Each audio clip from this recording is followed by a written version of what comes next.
All right, and welcome to another episode of the Jumping the Rail podcast here on the JTR Podcast Network. This is Mark Reb coming to you from the Noodles position in Champaign, Illinois.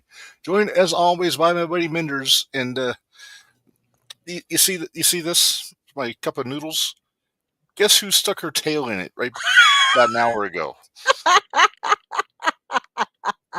I'm gonna guess our producer. Mm-hmm.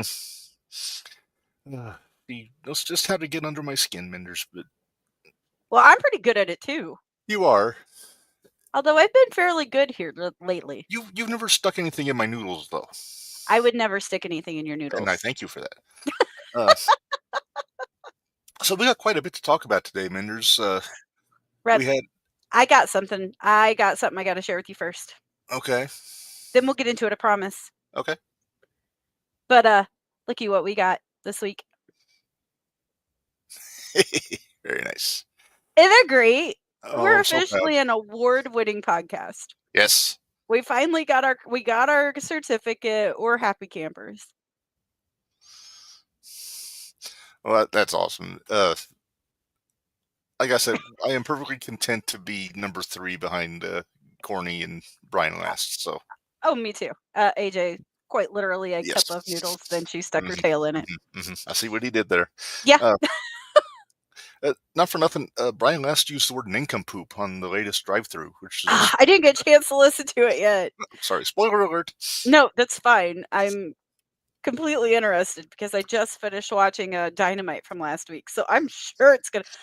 Fun fact: if you go to Max to watch AEW, they're a week behind. If you couldn't tell from the messages I sent you today.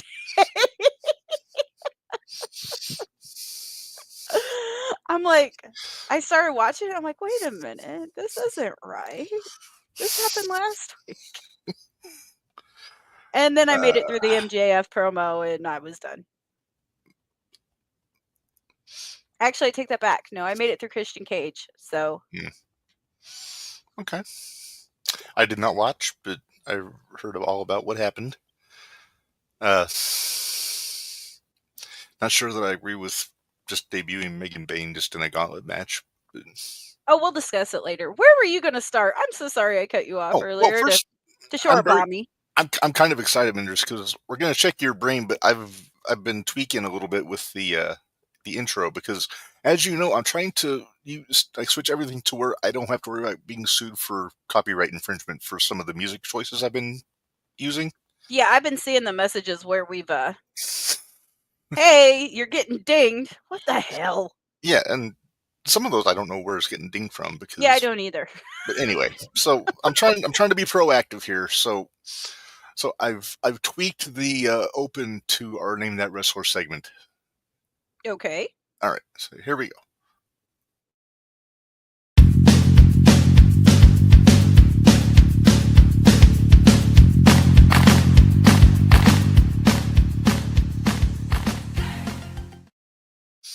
All right. What do you think? It was all right. Sean, give us a minute. If you have epilepsy, then I don't recommend you paying too much close attention to it. But all right. Sean's ready to go, isn't he? Yeah, he's ready. We'll get to it. Trust me. Oh, yeah, all right. And Genesis. We will get into Genesis. I literally just finished watching Genesis. You just... Okay, take this down. Okay. You know why? Because I was going to watch it yesterday after I got off work. Uh-huh. The fucking train stopped for an hour, so I didn't get home till almost 4 o'clock. I was not happy. You couldn't get around it? You're in Champaign. The last time I did that, I got T-boned by a drunk guy named Diego. Gotcha. I understand. Totally get it. I don't know his last name, nor do I care.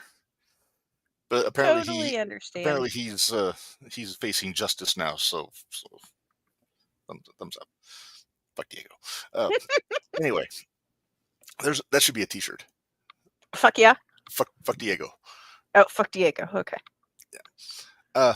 But anyway, problem is we'd end up meeting a wrestler named Diego, and then we'd be like, "No, wait, we don't want to do that." No, then on the back says "Wrong Diego." Wrong Diego. Hey, you know what? Since Sean's in here, happy birthday, Sean. His birthday was this week. So. Yes, happy birthday. All right, but can we get? I want to get my brain tested. All right, we're gonna test your brain here. You know how this works, Minderz. I show you a picture, you guess who it is. That's pretty much all you need to know. But here we go. Okay, is this? You didn't tell me. Color is since this is black and white. As you can see, this is a black and white photo. Obviously. Retired wrestler, not active. Not active, retired. Okay. Mm-hmm.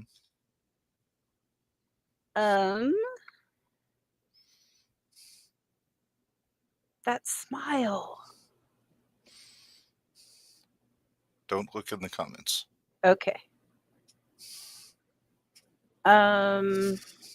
Hint, please. I feel like all my hints are going to be real obvious. His mother loves Jack Vaughn. That's Mick Foley.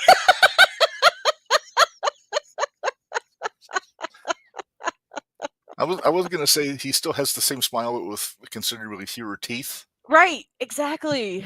Yeah. I thought I was almost there. I was like, let me get a hit just in case. Sorry, of course, got it before I did. Of course. Yeah, that's why I was like, oh shit, I hope she's not looking in the comments, because you're in charge of the comments now. I know, and I didn't. I do my best not to look at the comments when we're doing that. Right. Then I go back and read what it was. Yes. Well, it is appreciated. Let's move on, Minderz. We got to talk hoots and Judies, and I know you were having hoot issues. I was having hoot issues. Well, I mean, there was the obvious hoot, but I didn't want to take the obvious hoot because I felt like you were going to take the obvious hoot. Did I take the obvious hoot? I think so. Okay. I had 3 hoots in mind. I had to choose one. I was going to go with Samoa Joe for the comeback Dynamite. I was going to go Cole Radrick from the GCW show, and also Effie. I knew you had a few.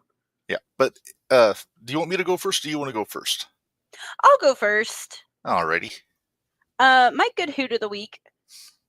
I actually thoroughly enjoyed listening to Raw last night, so I'm going to give my good hoot of the week to Wade Barrett for, I know it sounds ridiculous, but I didn't realize how sick and tired I was of Pat McAfee, and he's only been back, 3 weeks? Yeah, since Netflix. Yeah. Yeah. Okay. I could see why AJ would say that. My good hoot is MJF for the line, Jeff Jarrett is who you see right before a wrestling company dies. Legit. Not entirely. That's not entirely. I mean, TNA's still around. Yeah, but they were pretty damn close. They're pretty damn close. Neither here nor there. Well, Minderz, I am going to go to TNA for my hoot. As I said, I think it's the obvious hoot. Ooh. Wait. Hold on. Let me switch. I'll do it so that way it comes out right. All right. Maybe. Maybe. My good. So you could cut me off there, Elam. My good hoot is the brand spanking new TNA World Heavyweight Champion, Mr. Joe Hendry. Yep, that guy. Hold on, I gotta go find it. I lost it. Where's it at? Do you have it closer? Yeah, I can't find it. Where's it at? It's down here. For some reason, it's not playing. But that's all right. That's okay. But no, Joe found it. Oh, maybe. Well, anyway, it's not playing. What the hell? Really good match with him and Nick Nemeth on Genesis. It was. An appearance by Bradshaw, which he almost earned hoothood also for between Genesis and his performance on Monday on commentary. Yep. I mean, I feel bad he didn't get to keep that $2 that Kofi stuck in his pocket. I must have missed that. I think I fell asleep and I didn't wake up till 7:30, so I missed the first half of Raw. Why it didn't work. Why?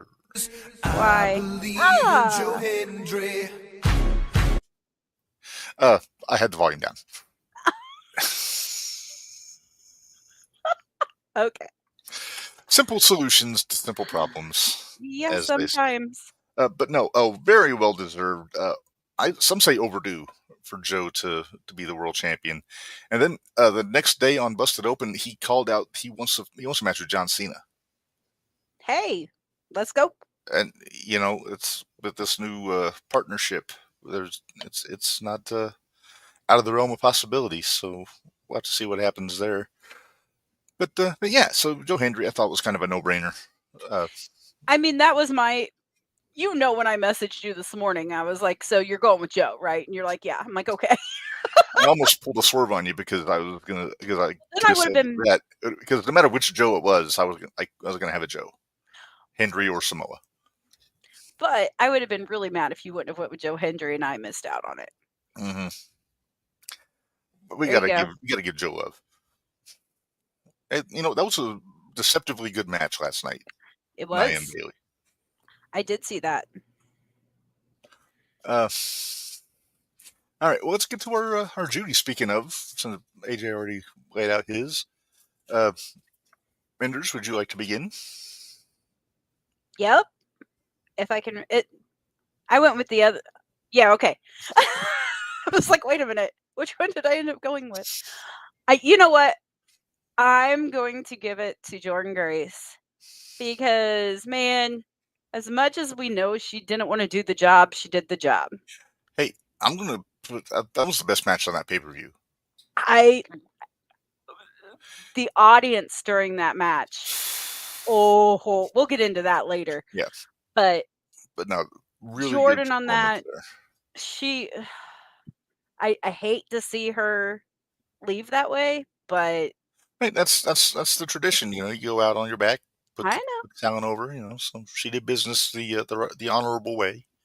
she did. Sounds She like did. she's going to be WWE bound after that. Yeah.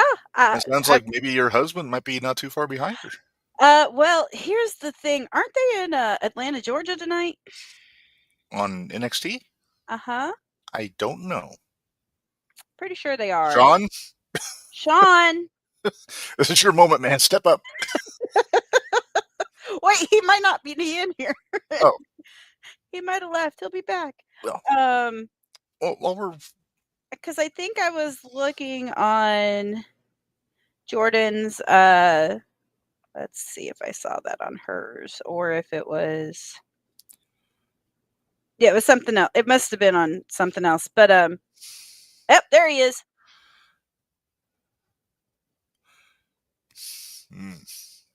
I don't know. I don't know if Sean's wise to the controversy. That Well, we'll test. get into it because We'll get into it when we get you to watch Genesis. that. The crowd filled you in real quick. Yeah.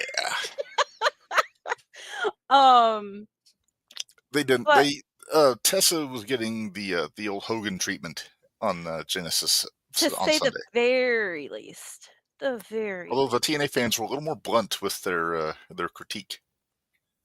Nah, he thinks they're at the PC tonight. Okay. Well, actually, I think you're right because Bully's in Orlando to do Busted Open After Dark from the PC. So. Why was I thinking they were in Atlanta tonight? I know AEW is in 2 weeks.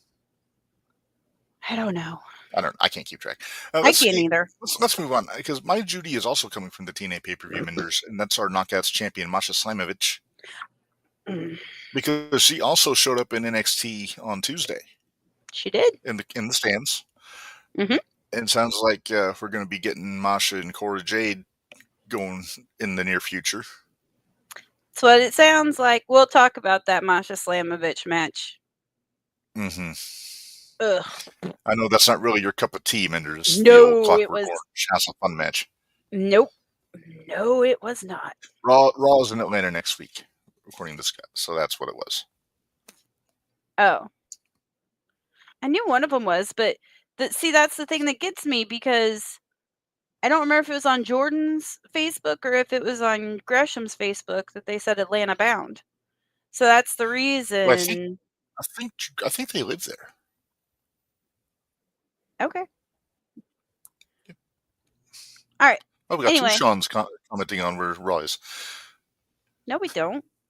Yeah, we do. Look at the comments. Oh, It oh, says Scott. I'm sorry. Scott. I got my contacts in. I can't read. Obviously. Let's move on. All right, let's move. Yeah, All right. I want to know who the stooge of the week is. Oh, I was not happy this week, Minderz. I can't imagine why. Well, you're not going to expect my stooge. It's kind of out of the box. Okay. But as you know, I'm a fan of Jeopardy, both Yes. regular and celebrity. Yes. Uh-oh. And Celebrity Jeopardy has been going on like the last couple weeks for this season, and one of the contestants was Jackie Tan, the actress from Glow on Netflix. Okay. And she's my stooge because the useless banter segment between, like, after the commercial in the first round when they talk about their personal lives or whatever. Mm-hmm. So Ken Jennings, who I'm a big fan of, he asked her about doing Glow, and Jackie goes out of her way to, for lack of a better term, expose the business to a bunch of lay people in the audience on television that have no business knowing the inner workings of professional wrestling. Gotcha. I don't know Stacey heard because she was asleep when I was watching, but I was at one point yelling at the TV to tell her to shut the hell up because she was going on about how, oh, we're actors, but we're real wrestlers now because they teach you, like, when you fall down, you have to protect yourself. Like, shut up. I could hear Stacey in the Mm-hmm. background. Oh, yeah, not happy. And don't get me started on Jeopardy because all the cowards that bet $0 on Final Jeopardy piss me off to no end. All right, so we had Bari pick Kofi for his stooge of the week for damn near killing Ray Jr. Well, I mean, when you're And wearing shimmery and, like, leathery attire, it's hard to get a good grip on somebody. So, and then AJ said his stooge of the week is the WWE production truck cutting to commercial during Pete Dunne's promo and then airing him standing there for an awkwardly long time waiting on Penta's music to hit. I think there's still a lot of, we'll say, would growing pains be the right term for the production from the Netflix end? Yeah, I think so, just for the simple fact I will give them I'll give them a little bit longer before I start really I'm not complaining going. about the shortage of commercials. Oh, no, not at And the all. fact that the show's been pretty much a solid 2.5 hours every week so far. It was a little over last night, but yeah, it was. Just but it wasn't 3 hours, though. This is why Jordan canceled an appearance on Sunday at an event. Wasn't I think she Sunday and Gresham Genesis? were supposed to... No, this coming Sunday. Oh. They canceled a I meet think and she and greet in New Gresham were... Jersey. Yeah, she and Gresham were both booked for that. Hey, at least they gave him a heads up. All right, True. let's move on.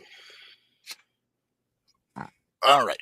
Let me clear up my stooge off the window here because I need room because eventually I'm going to have like 8 more tiles to put up here at some point. But, do I need to delete some of those out that I put in there? No, you're fine. I think we'll be good. So let me clear this off there. Minderz, we do have a guest going to be joining us in about 10 minutes or so, I believe. We do? We do. Did I not tell you? Well, it just says Genesis reaction, so I wasn't sure. Yeah, you told me, but I was trying to act surprised, damn it. Well, anyway, we got an old buddy joining us here in about 10 minutes to talk about GCW at the Hammerstein Ballroom. Our buddy Sam Stackhouse is coming back on with us. Sam? I said Sam. You said Stam. I did not say Stam. Yes, you did. I did not. You're trying to make me look like a fool. A fool, Minderz. I won't have it. Oh, Sam. Oh, boy. What's our deal with Sam's here lately? We had a Sam on last week. No, that was on the other show. That was on the other show. Never mind. If I would have played my cards, I probably could have got Sam on tomorrow on the Shootout, but instead we'll do it here. He's an old favorite on JTR, so it makes sense to have him. Uh, So are we talking GCW today too with what happened this past weekend? Yeah, we'll talk about that because it was a big show. So we'll get into it. We might get into it a little bit tomorrow also, just for our indie viewers that are curious. But it was that show went about AEW long on their pay-per-views, but they actually had a good reason though. I was gonna say they actually had a reason why theirs went so long. Yeah. It wasn't intentionally No, that they had 14 matches. It no, it it was was it was a thing. But yeah, we want to send Royal a good Rumble's 2 weeks away, 2 weekends away. Sorry. February 1st. Yep, February 1st. Not this weekend, next week. So next week we'll do picks. Okay. All Oh, right. you realize how hard that's going to be? Well, can't be that hard. There's only 9 people announced for it so far. There's 30 people that are going into it. So, all right. All right, let's go. Anyway, Sorry. you keep interrupting me.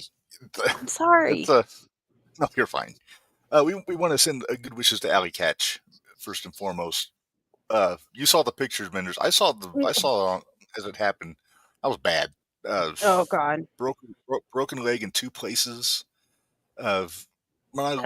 She did it not unlike our buddy Dalton Davis, Minderz, dive to the floor, and then she just landed wrong. And when I looked, I'll just say her foot was on backwards. Ugh. It was bad. And then it felt so bad because she was freaking out, and there was obviously the match got stopped. This was about 2 minutes into the match too. Well, as I said, you messaged me and you're like, okay, and I was like, you said, kind of like Dalton. I said, oh, shit. So she's out worse for than probably. Dalton, though. She'll be out for a while. She'll be out for a bit. Yeah. Sounds like she had surgery yesterday, I believe it was. I think so. I think that's what That's what Steph Delander was saying. I was gonna say. I think it's what Steph was saying. Yeah, and I know they have started a GoFundMe to help her out with her medical expenses. That's the thing that bothers me about all these indie wrestlers when all they do is indie wrestling, and they have no insurance, and it's just I don't know how they do it. Yeah. I don't know how they do it. That's why so many of them have a day job, right? Their shoot job and all that stuff. But that's like I was saying when we were talking about this yesterday. Like Allie I don't know if she has a shoot job, but having a broken leg is going to make it really hard to do your shoot job too. Yeah, it is. So that's hopefully it's all going to be kosher, and I don't have the link to the GoFundMe. Go to Steph Delander's social media. She's got it on there. I think we might have shared it on our JTR Facebook page earlier. I'm pretty sure you did. Okay, so go check that out if you feel like giving. I'm sure she'd appreciate it. Allie's so cool. We met her at the expo last year. You guys did. I don't remember. I think I was. I think I was busy with Stacy. It was. I think I was busy with Lord and Jake Ullman. Yes. So. Future guest Jake Ullman. Yes. But go ahead. Sorry. But no, yeah, we got to meet Effie and Allie at the expo last year, and they couldn't have been nicer. They were so cool. So yeah, it just sucks to see that happen to somebody, especially when she's having the run of her career right now in GCW. Just turned heel, and she was in the #1 contenders match for the heavyweight championship when she got hurt. So yeah, it just sucks. What are you looking at? Do we have expo news? We do. I was looking to see how far back I need to go. Oh, no. Okay, that's where we were at. Because I announced JR last week. Because remember, I was we were both giddy. I see we got some good names announced over the weekend. Well, I know your wife was excited about one of them. Oh, yes. Yes. Danhausen will be joining the Squared Circle Expo. Rob Conway. The Iron Man. Yes. Yeah. So he shall be joining. Oh, crap. Li Ying Li. Okay. Xia Li, for those that remember her from NXT. She's in TNA now. The one I'm kind of really excited about is Congo Kong. Yes. I like that Congo Kong. I'm excited for that one. And Candice Michelle.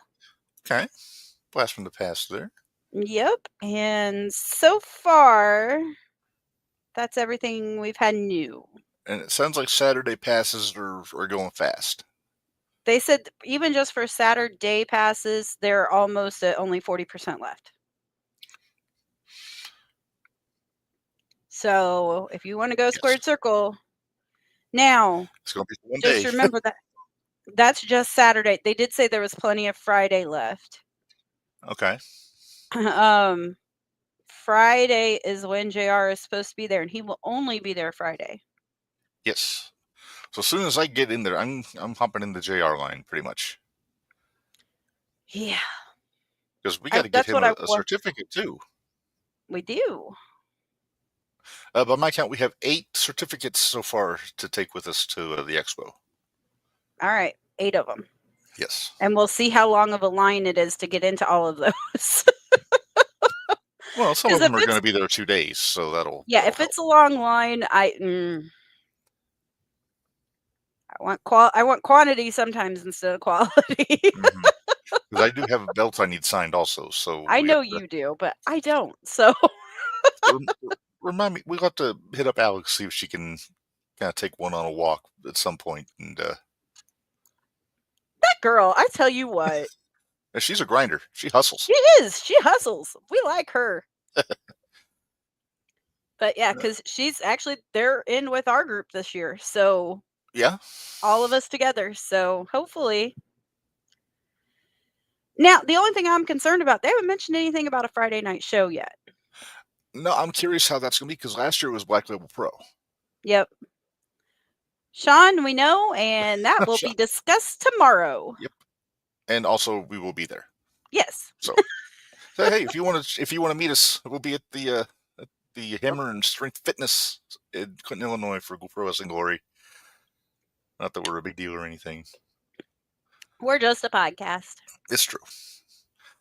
Oh my goodness. So we're just killing a couple minutes until hopefully our guest is going to arrive. But let's get a little bit further into the GCW. Like we said, Effie is the new world champion.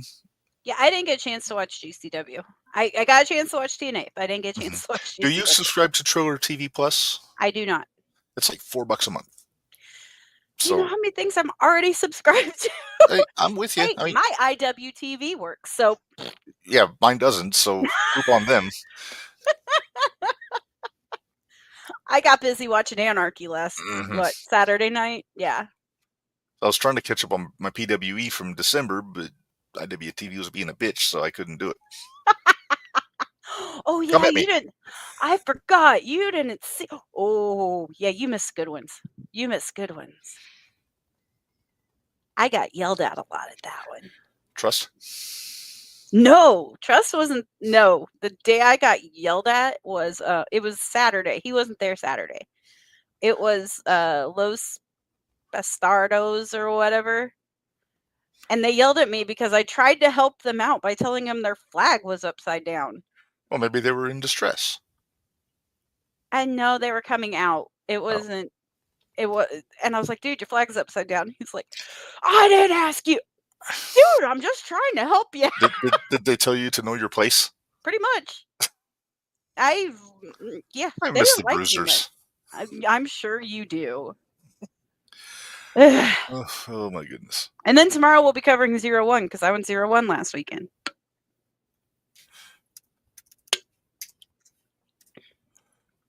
Riveting television. Sounds like. Sorry, got a message from our guests making sure that we were still good to go. So it should be momentarily. Woohoo!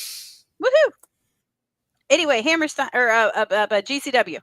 I did see where the garbage daddies. Garbage. GAHBAGE. Garbage daddies. Cole Radrick and Alec Price. Yeah, that was a payoff to a really well-told story the last several months with them and Violence is Forever for the tag titles. Nice. And a good match. I know you like that Cole Radrick. I do like. I got ratty issues. I have a shirt that says I have ratty issues. Very nice. So let's see. Joey Janela versus Masato Tanaka on that show. How'd that go? About as you would expect. Okay. A lot of chair shots, a lot of fuckery. Tanaka's never going to learn, is he? Mm-mm. Okay, just checking. Minderz, there was an exciting six-man tag, the Los Desperados, which is Gringo Loco, Ares, and Jack Cartwheel. It took on Super Crazy, Tajiri, and Little Guido with his feet in a six-man With tag. his feet. So it was 4 people against 3. It was 3 people against 3, one of whom wearing skis. Okay. Because I mean, there's still big old gunboats on Guido. I'm sure. I remember you messaging me, and I sent you a message back, and I said, "And his feet." Yes, And and his his feet. feet. I like that Gringo Loco. We need to try to get him on again. Yeah, I'm working on that. But yeah, he's a cool guy.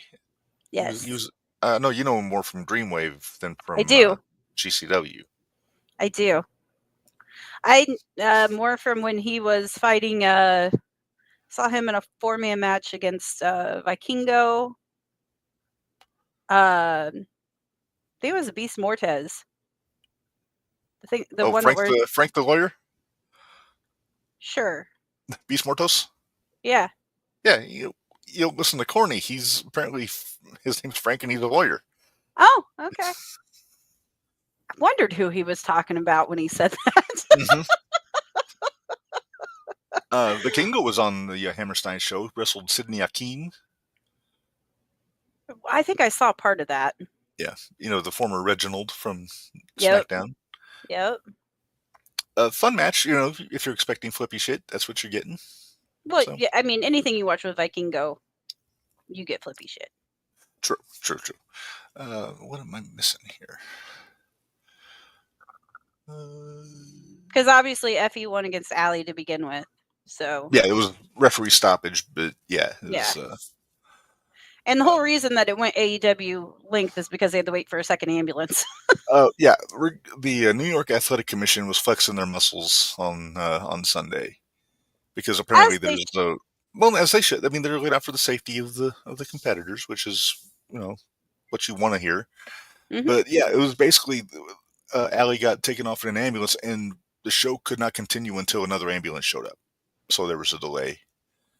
Homicide was not happy because the next match got into the ring. It was the next match after that was Homicide, Amazing Red, and Grim Reaper against Kerry Morton, Tony Deppen, and Griffin McCoy, and they were basically had to promo for the entire delay just to keep the fans into it. And I want to give a little tip of the hat to Emil J, also the ring announcer, because he did a really good job of keeping everybody informed of what was going on, because that could have easily devolved very quickly. People, so I think they handled it really, really good. And yeah, like I said, it's that's one of the things I want to ask Sam about dealing with the commission, because I'm actually curious how that works.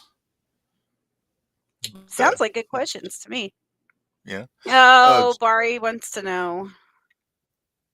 Oh, first of all, Sean wants to know, is Amazing Red's Lena Vega's cousin? Yes, he is.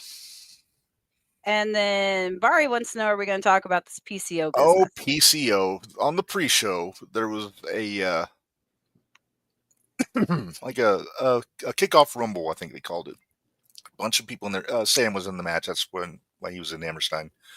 But wound up, PCO got the win, and PCO had brought his TNA Digital Media Championship with him. And after the match, how did that belt get started? I'm just curious. I can't tell you. It started during Impact, but it's I didn't know if it was Cardona. Had a hand in it. He may have had a hand in it because he was the Digital Media Champion at one point. But no, PCO basically just laid the belt across a chair and just murdered it with a sledgehammer. And literally, the feed cut. They cut the feed during the assault because I guess they didn't want to get sued by TNA. Oh. But apparently PCO's done with the company. His contract had been up, but this was, I guess, his middle finger to TNA. So because he cut a promo saying he drew their biggest house and all this stuff. And I did catch part of that, yeah. So he may not be too happy with TNA. Maybe that's a layover of D'Amore not being there. Because I know D'Amore's his buddy. Could very well be then. So I don't know. All right. Well, let's see. Minderz, let's say we pay some bills briefly while we're waiting on our guest. Okay. And, so hang back a second. Here we go.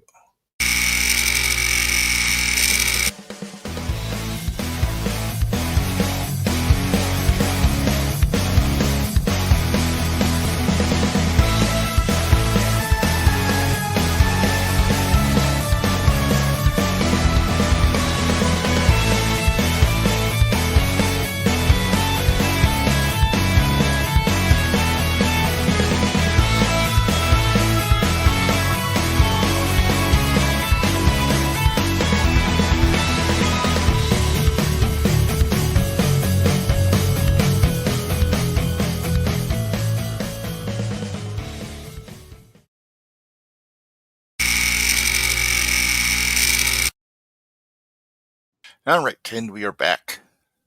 Sean actually had a good comment there. He said, "Did you hear the rumor about Britt Baker and AEW about them not wanting her back?" I did see that, and she should be so lucky. Right? Maybe she won't get any honor. She's already got plenty honor, but not for nothing. She was the best thing on that show for a good while in the early days. I mean, I know they're saying that she caused. Worst thing they ever did was turn her babyface. Yeah, they should have kept her heel. Mm-hmm. If she is done with AEW, I don't see her having any issue getting another job somewhere, unless she decides she just wants to be a dentist. You never know. You're right. I mean, they probably make just as good as money. Mm-hmm. But I know TNA. It'd be kind of funny if she did go to WWE. Would be real funny. Again, put her in a women's division that actually has some legs to it, and she would do very well for herself. Same thing with TNA if she went there. Either one of them right now. Mm-hmm. They would thrive. I think she would thrive. Yeah. Imagine if she showed up at NXT. They already got Stephanie and Julia and Zari all showed up. And probably Jordan now. Oh, I'm sure Jordan's going to be there. Unless she goes right to the main roster. I don't think they're going to do that.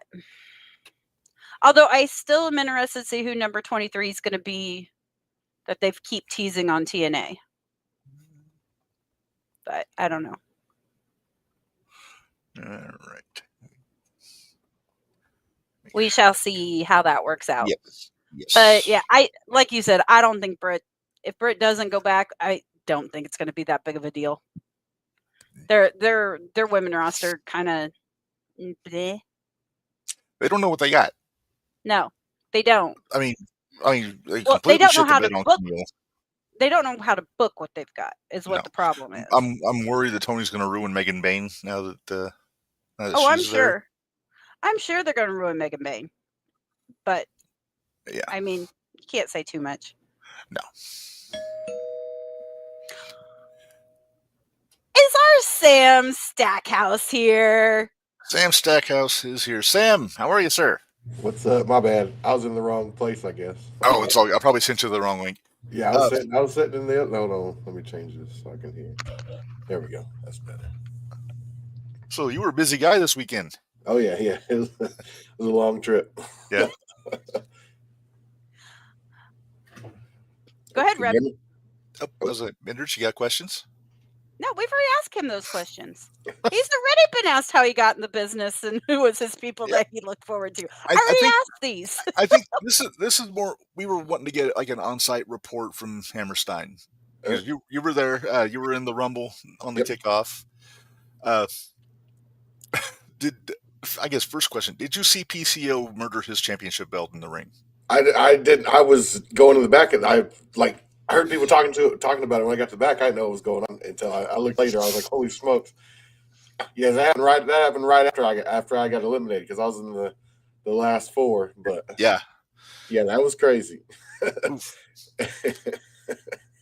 so, it was a shoot too, so it's crazy. It's Total Shoot, which is crazy to think about. That's crazy. Talk about the crowd. How was the energy in there when you got out there? It's awesome because it's a whole different thing there because you're used to like when it's more close up and not as open, like it just sounds different. And when they're in that building, it just because that's the second time I got to be there, so it sounds different in there. It's weird. It's weird. Yeah. It's a different.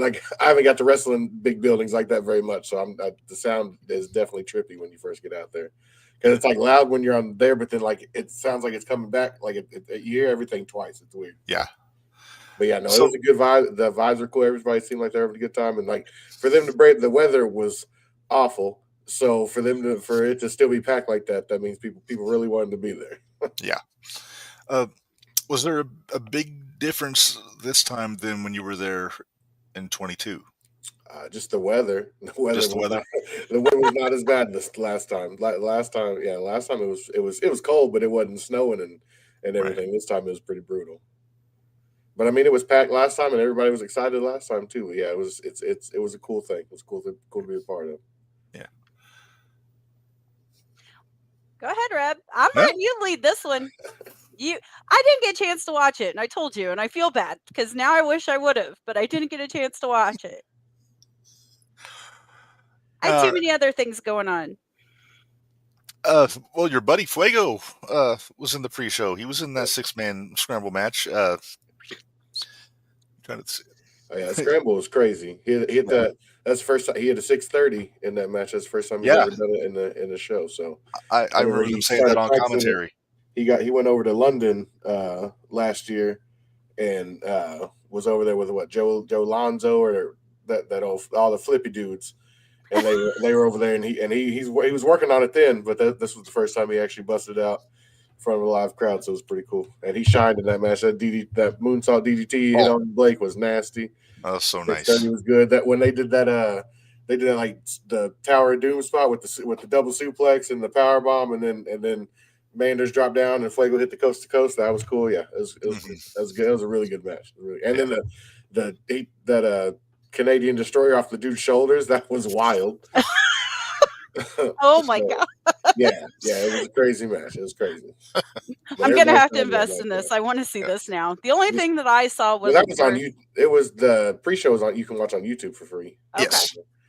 See, the only thing I saw was highlights from where Allie Catch. Yeah. I had her broke her leg. So man, that was ugly. Brutal. Yeah. Oof.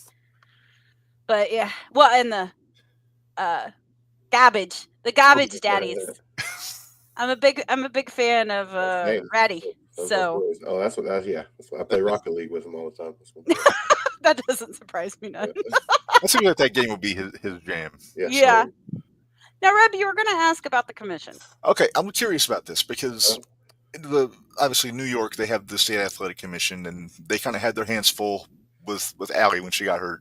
Yeah. So there was the delay because they had to get the ambulance. I'm just curious about how it works with the commissions because in Illinois we don't hear a lot about that in the units we follow. In New York, I don't really know because in New York, only the promoter has to deal with it. Like in a lot of other states, like the promoter, like in Oklahoma where I'm at, the promoter has to have a separate license, and me as a wrestler has to have a separate license. So I have to deal with the commission. But and like then the promoter has to do their side to set up the shows and make sure the commission's there and all that stuff.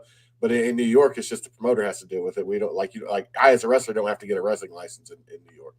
Okay. So I'm not sure, but so I'm assuming there's all kinds of rules because it doesn't seem great because nobody seems to like them. And yeah, that was super weird that they stopped the show because they had to. It was so weird. Yeah, that was crazy. Yeah, I didn't realize that they had to have an ambulance on site, and then after Allie got taken out, they had to wait for another one to come up. Yeah, that's so crazy. Our buddy Barry Sinclair. He saw you do a full rotation moonsault here recently. Holy shit! Appreciate it. We tried to tell him. We've tried to tell him. But I was curious because I know I've heard stories like back in like the 80s, like the commission would give everybody a blood test or they check blood pressure or do all that kind of stuff. In some states, because last time I did the Hammerstein, all I did was a run in and they were checking everybody's blood. Like we had all lined up, they did blood pressure. This time they didn't do that.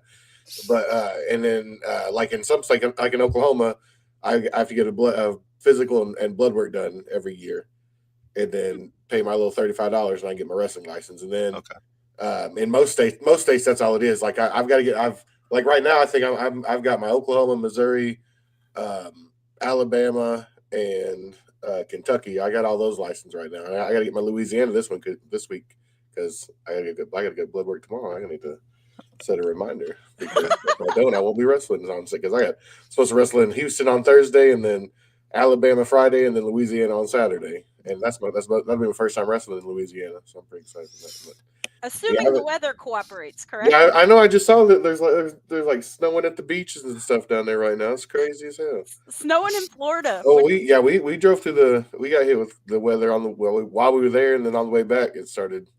I had the first shift. I drove from like 2 a.m. to like 7 a.m. and it was snowing pretty bad. Oh, so you guys drove? Okay. Oh, well, yeah. That was me and my wife.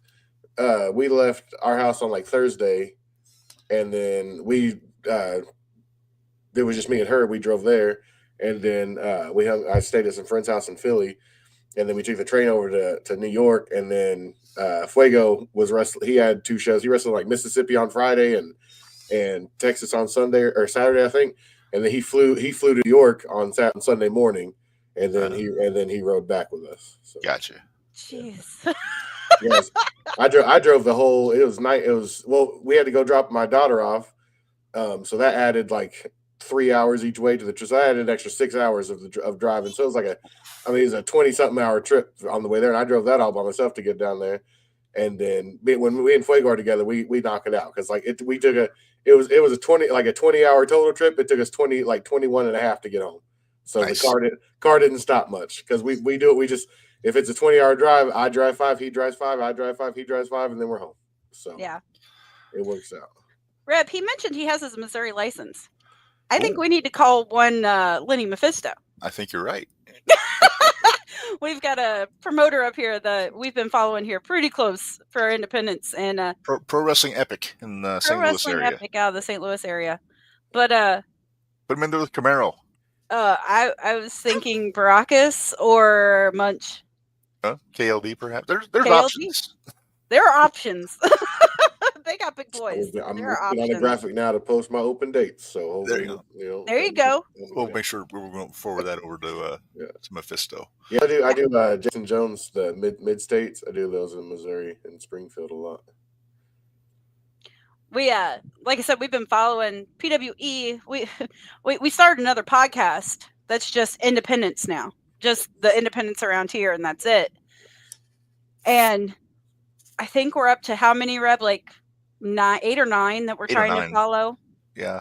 And it's ridiculous. Mostly between Missouri, Illinois, Indiana, and then like Wisconsin and Ohio, like here and there. Yeah, 5 states, no big deal. Nothing to it. 5 states, one of which has like 7 promotions in one town. Oh yeah, yeah. St. Louis is loaded up. St. Louis is loaded. I didn't know. I rarely hear anything about like places from up there. Is it just like that? Like, is it just they have just like a group of guys they use or whatever up there or something? Because I don't know what it is. I've never my whole career I've never heard much about St. Louis wrestling. It's weird. Wow. Because like I knew of what was it? I don't even think it runs anymore. But that's the only one I knew that was up there for a while. Can't even remember what it's called now. They got Glory. Because I know like Gary J is like the only St. Louis guy that I know. That's the only guy I know from that's like a St. Louis guy. Well, Warhorse. I'm sure you know Warhorse. Oh, I know he was from St. Louis though. So. Yeah, he's from St. Louis. Okay, that makes sense. Yeah. But even the whole time I've been in wrestling, I've just never. I don't know. It's like a foreign area to me for some reason. Yeah. And like that and Kansas City, for some reason, they're just like foreign areas to me for some reason. Yeah. Well, I know WLW's Harley's promotion. Yeah. I knew that one because Brian Breaker trained there and he's from here, so I knew a bunch about the MLW. But yeah, that's like it's weird because like only thing in Missouri I've ever done is I did like I said I worked for Jason Jones, and there was like a tri-state one that I went to. Me and Fuego were booked on it, but like I broke my ribs the week before, so I couldn't wrestle, but I still went to the show. But those are the only things I've ever done in Missouri. I want to wrestle in Kansas City because I used to work in Kansas City. Okay. I want to wrestle up there, but I still haven't been able to. And I only St. Louis area I did the GCW St. Louis show. I wrestled Zilla. I saw that show, yeah. That's the only time I've ever I think wrestled there. You did a tag with Fuego on one of the shows there too, didn't you? No, I only did the one St. Louis show. Okay. Maybe I'll think of a different show. Yeah, but because me and Fuego tagged on in Phoenix. Maybe that's it. Yeah, it was me against me and Fuego against Chris Bay and man like Doris. Yes, that's the one I was thinking of. Yeah. Chris Bay, man. Well, I saw like RVD made a good update or whatever today. I saw it today. Apparently, he's got range of motion a little bit now. Yeah, so that's good. Yeah, that's very good. We're big Chris Bay fans over here. Oh yeah, me too. Oh yeah, I love this. It was awesome sharing the ring with him, and he's one of my number one merch customers too. So because nice. I've made stickers and stuff for him, a bunch of them. So very nice. We're a big Chris Bay household around here. Yeah. I'm elephant in the room. I'm just gonna say it. I'm digging the ambiance with the lighting. It's a little red. I was picking the color because I was torn between the blue and the red, but I like the red. There you go. It almost has a pinkish hue on my end, but it looks red to me. You're crazy. I got it from my contacts in. I don't see so good. So, did you get a chance to watch Genesis this weekend? By any chance? I started on the way home, but I haven't finished. I didn't get very far. Okay. It was my turn to sleep, so I didn't make it very far. It's on my list because I leave right back on the road on Thursday morning, so I'll have something to watch. I'll probably wait till then and watch it when I'm on the road. There you go. It was really good. We'll tell you now. It was good. I've seen clips and I've watched a couple of reviews and stuff, but I haven't actually got to go watch the matches yet. I was very happy with it, but really wish Ace Austin would have won though. Well, that's the match. I saw that match. That match was crazy. That choke slam on the apron was crazy. Yeah. That was brutal. Very brutal. Ace Austin is smooth because I didn't even realize how good he was until me and Fuego did that Revolver show a couple months ago, and Fuego had a one-on-one match with him, and I was like, "Holy smokes!" Because I never really, I never realized as a singles. Like I've seen him and Base tag a bunch of their stuff in Impact and TNA, but I hadn't got to see him to have a singles match, and he was pretty freaking good. Yeah. We saw him in person 2 years ago. Yeah, up at Squared Circle Expo. At the Expo, yeah. Damn. I forget who he was wrestling, but I don't remember. But I first saw him during Crazy Steve. Right? Maybe I can't remember for sure. I can't either. But I first saw Ace when it was like 2021 in TNA when he was feuding with Eddie Edwards, and those two just so smooth when those two were in the ring with each other. And then Ace joins Bullet Club, gets with Bay, and then he just did a complete 180 on his career. But he's got to have like the biggest quads in the company. I feel like too. Yeah, so. It's crazy. And apparently he does sleight of hand like he does magic. Well, yeah, I remember he used to have the thing that popped up out of nowhere. Right. It used to pop me. I was like, holy smokes. He'd do like a cartwheel, and then all of a sudden he have a wand in his hand. It was crazy. Yeah. It's like Cat Carter. High Voltage would do the thing with the baton. Yep. You saw her carry part of that out to the ring, though. But that's okay. I haven't even watched. I need to watch. There's parts of the Hammerstein show I haven't got to go back and watch yet. There's a few matches I want to see. What were you most looking forward to seeing off of that show? Let's see. I mean, I was really intrigued to see who Cardona's mystery partner was going to be because I have no idea. Like, I don't have any like I don't know what's happening on the GCW shows till I see it happening live. So so especially that one because everybody's so spread out. I didn't even see half the people that were there, or I didn't even get to see half the people that was there. Well, there's like 17,000 different locker rooms in the back of the Hammerstein. So did you get to meet Guido? Oh yeah, for sure. Are his feet as big as they look? I don't know. I didn't look. Not everybody looks at their feet, Minderz. I'm sorry. We're fast fascinated by the skis that He he does has. have comically huge feet. Oh, I didn't even know to look because I was stoked to meet Super Crazy. I've loved Super Crazy since I was a child, so that was pretty cool to be there and see that. But and then obviously I was wanting to see who was going to walk out with the title and what was going to happen. So that was pretty cool. And I knew I wanted to see the garbage daddies. You know, I knew that was going to be good. Let's see what else. I mean, there's some like just seeing, like I said, seeing Joey's match, that was crazy. Him and Tanaka, that's nuts. Yeah, dude. Because I'm a Tanaka. Those Tanaka and Mike Awesome matches are some of my favorite things I ever saw when I was younger. And that was some of the first wrestling I watched too. So that was my stuff. We've gone back and we actually do a podcast now, Extreme F and Review. And we're doing watch-alongs with all of the TNN ECW shows. Nice. So, like the one we just had, last week? We just did the title switch, Awesome and Tanaka at the end of 99. Yeah, dude.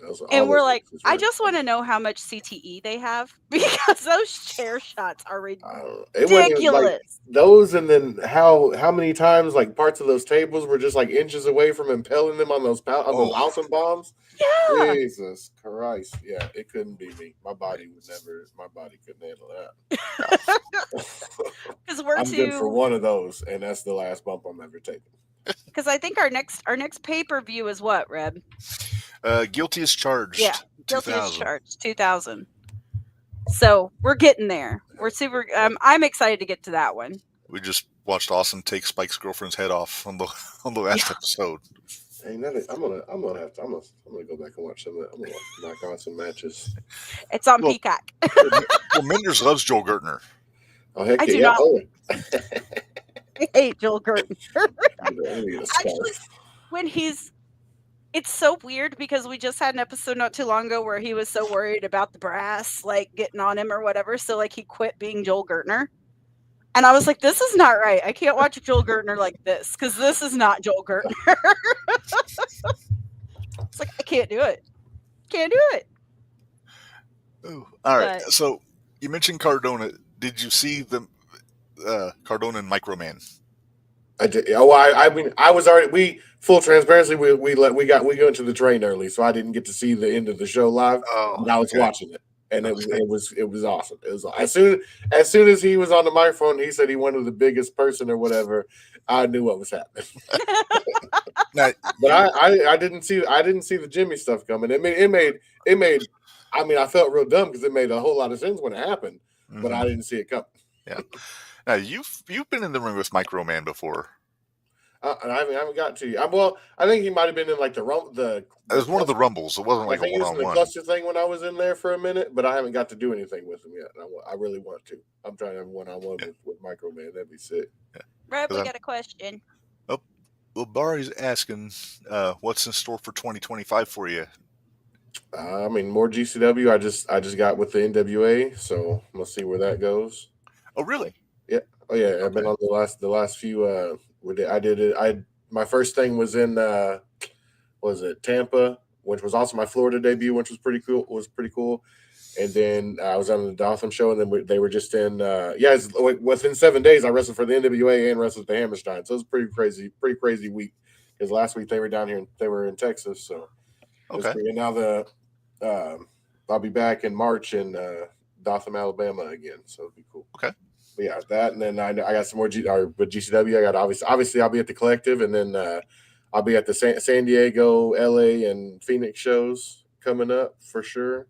Nice. So we got big things, and me and Fuego got another big trip this week. Like I said, we're in a 6-man tag on Thursday in Houston at Loco, and then Friday we're in Alabama, and then Saturday we're in Louisiana. So that's another big. And then next month I know I got Colorado. I'm coming back up to Kansas. I'm making my San Antonio debut finally next month. I've never wrestled in San Antonio. Very nice. So that'll be pretty cool. Yeah, we got big stuff coming up this year. I'm trying to sign a contract this year. That'd be sick. That'd be awesome. Yeah. So we're just trying to. Me and my wife got a plan. I'm gonna try to be in the best shape of my life before Mania. So I got like 3 months to. I'm gonna put it in high gear. Try to be prepared for it. Try to do as much work as I can during Mania week, get as many eyes as possible. See So heading to Vegas. I'm not getting any younger over here.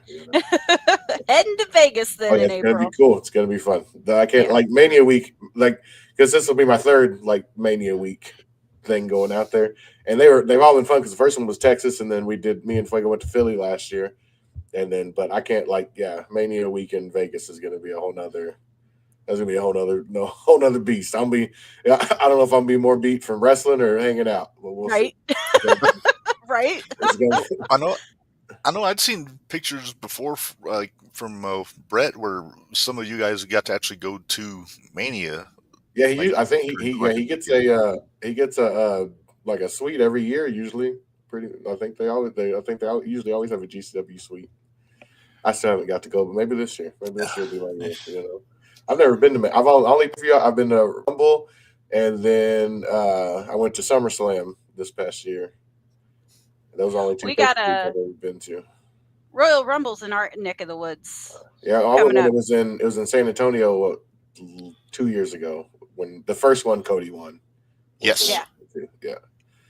We've got Indy this year. They're at Lucas Stadium. Yeah. Oh yeah. I think GCW's running the show there right before that. Yeah, they're the night before.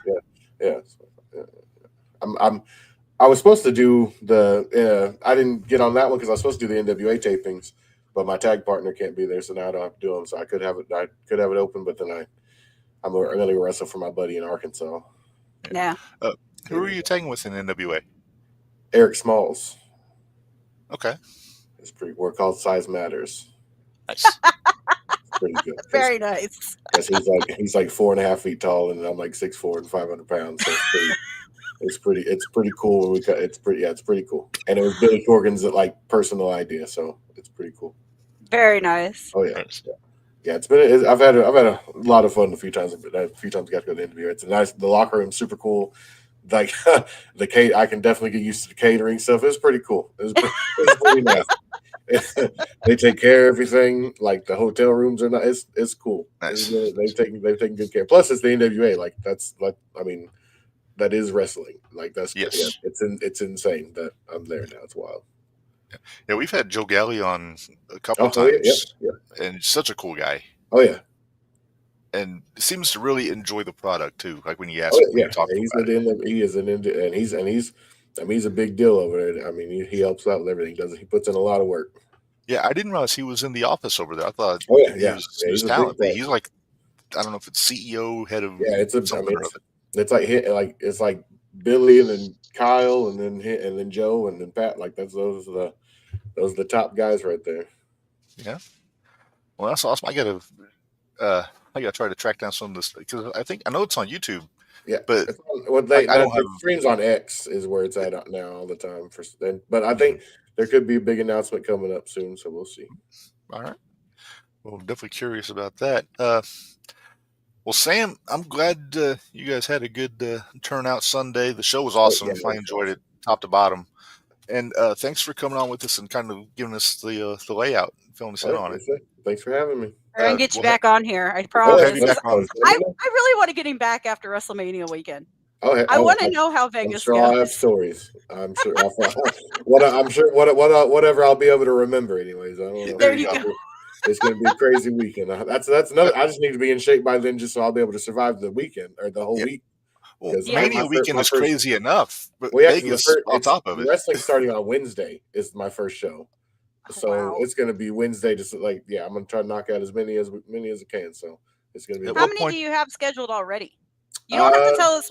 You don't have to tell us which groups, but how many do you have scheduled already? I mean, I have one outside of GCW, then I have the collective stuff. So I'm looking. I could squeeze in a few more. I'm trying to find a few more. At what point do you do Bloodsport?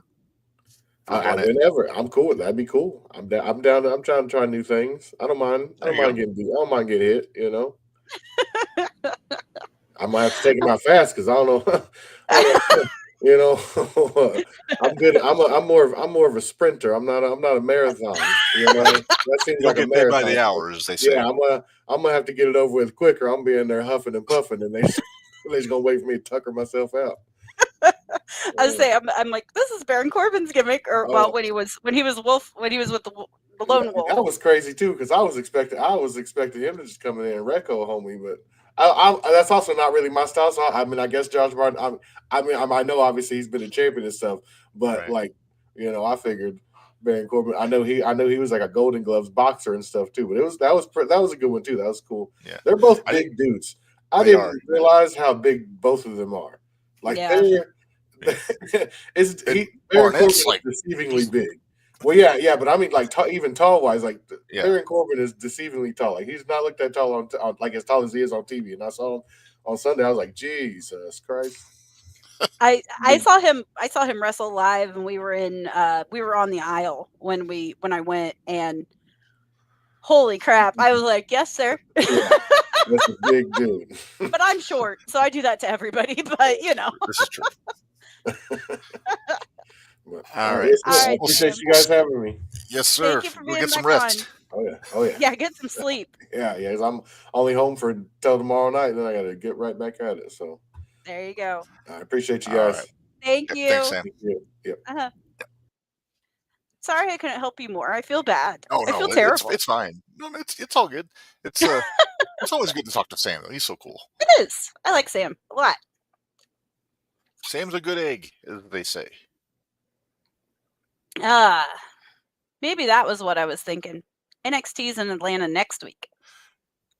Yes. Because I just got to watch NXT. You are not watching NXT, are you? No. Okay. I am not. I will do that tomorrow. Right now, I'm... All right. So, Genesis? Let's talk Genesis. Okay. I missed pre-show. We got to skip the pre-show. I didn't see the pre-show either, so that's Sweet. all good. Like I said, opens up with Moose against Austin, tag X Division Championship. It was so good. It was really good. I like the system. They're a very good heel stable. They are. But don't like them coming out all the time. Punk. Yeah, like come on, mind your business, Eddie Edwards. I know. I'm not going to stir trouble with the system because, you got to trust the system. Yeah, got to trust the system. That's what all they right, say. wait. Let's answer this question for Sean. When does Jade Cargill come back? I'm gonna take a wild guess and say she'll be back in time for WrestleMania. Maybe. Hopefully. I don't know. I say hopefully. If not Mania, I don't know what they've never actually said what the nature of her injuries were. Like there's been a lot of speculations here and there, but so I guess it just depends on what the injury was thrown out there. And I think that was debunked. I don't think that was the case. I think that was debunked. Good. I'm glad that one was debunked. Yes. So yeah, I guess it just depends on what the injury is. But I would like to see, like, logical booking would be if she's able to come back and build to WrestleMania with whoever took her out. Right. Which we still don't know who it is. I know everybody's got their theories. I know you do. Yeah, I still say Charlotte, although I could see it being Naomi. I think Naomi single white female her to get the tag belts. I could see that. So to speak. I could see that. I could see that. Yeah. All right, let's get back to Genesis because I didn't mean to skip over. No, you're good. Well, we had to address the question. That's not a big deal. So after the Moose match, Moose retained. Of course. In a very good match. Then the system was going to whoop on Ace a little more, and then Macklin and Eric Young came out. And they had their scheduled tag match with Edwards and Myers. God, I like me some Steve Macklin. I do too. I like Steve Macklin a lot, and I love Eric Young. I love EY. Yeah. And then Barry says Grace goes straight to Raw, right? And I don't know. I wouldn't be surprised if that was the case, but I kind of want to go to NXT because I want to see that match with Zarya. Me too. Lady Haas. Sean, I think Naomi did it and Bianca helped her. Could be. What if Bianca did it? I Already kind said of, it can wait. yeah, it can wait. You know, it could wait. We could get Zarya and Jordan on the main roster. Could. Depends on how long Zarya's going to be in NXT. Yeah. But, Yeah. All right. So, System versus System versus Young and EY. Macklin. Young and Macklin Yep. get the win. That was a really good match, too. Mm-hmm. That was a good tag team match. It was. I believe the next match was Ash by Elegance and Heather by Elegance against Spitfire. That match. The girls dressed up like the Dallas Cowboys cheerleaders. Oh, that was terrible. I was like, oh, come on, Heather. You're better than that. Come on. I know. The money will do it to you. Huh? Making that paper. Yep. I like Spitfire. I really enjoy them as a team. The more I see Spitfire, the more I like them, yes. Mm-hmm. Then I think we had... Was it Tessa and Jordan next? Was it Tessa? Did they do 2 women's matches back-to-back? If anybody's going to do it, TNA's going to. I'm trying to remember what the next match was off the top of my head. It wasn't Santana and... No, they followed Alexander. Tessa. They followed Tessa and Jordan. That's right. Well, anyway, let's talk about the Tessa and Jordan match. All right. Because that was my match of the night. I love that match. You know what? So good. You say what you want about Tessa Blanchard, whatever she did or did not do, but I'll put her up with Charlotte any day in the ring. She's got nuclear heat, though. She really does. Her heat is almost Hogan heat right now. It's almost Hogan heat right now. Between the fuck you, Tessa. But she's a racist chant. Yeah, she's a racist chant. In Texas, yet to boot. Yeah, and she got the chant in Texas of all places, AJ says. Yeah. Yeah. What did you think of the finish, because she's married to a guy from Mexico. Yeah, but what'd you think of the finish, though? Whoops. I liked that they went from the DDT into the buckle right into the finish, that flying lung blower gimmick that Tessa does. Here's my issue. Okay. Is that Tessa was exposing turnbuckles right in front of the referee. Yes. That bothered me. Me too. I mean, she's a Blanchard. She knows how to be crafty and do stuff behind the referee's back. Well, and then I wondered if the wrong one... Because she tried 2 of them. Yeah. Garland, Texas, San Jose, or Austin would be one thing, but that's outside Dallas, so that's even more wild. I mean, he's not wrong. No, he's not wrong. But yeah.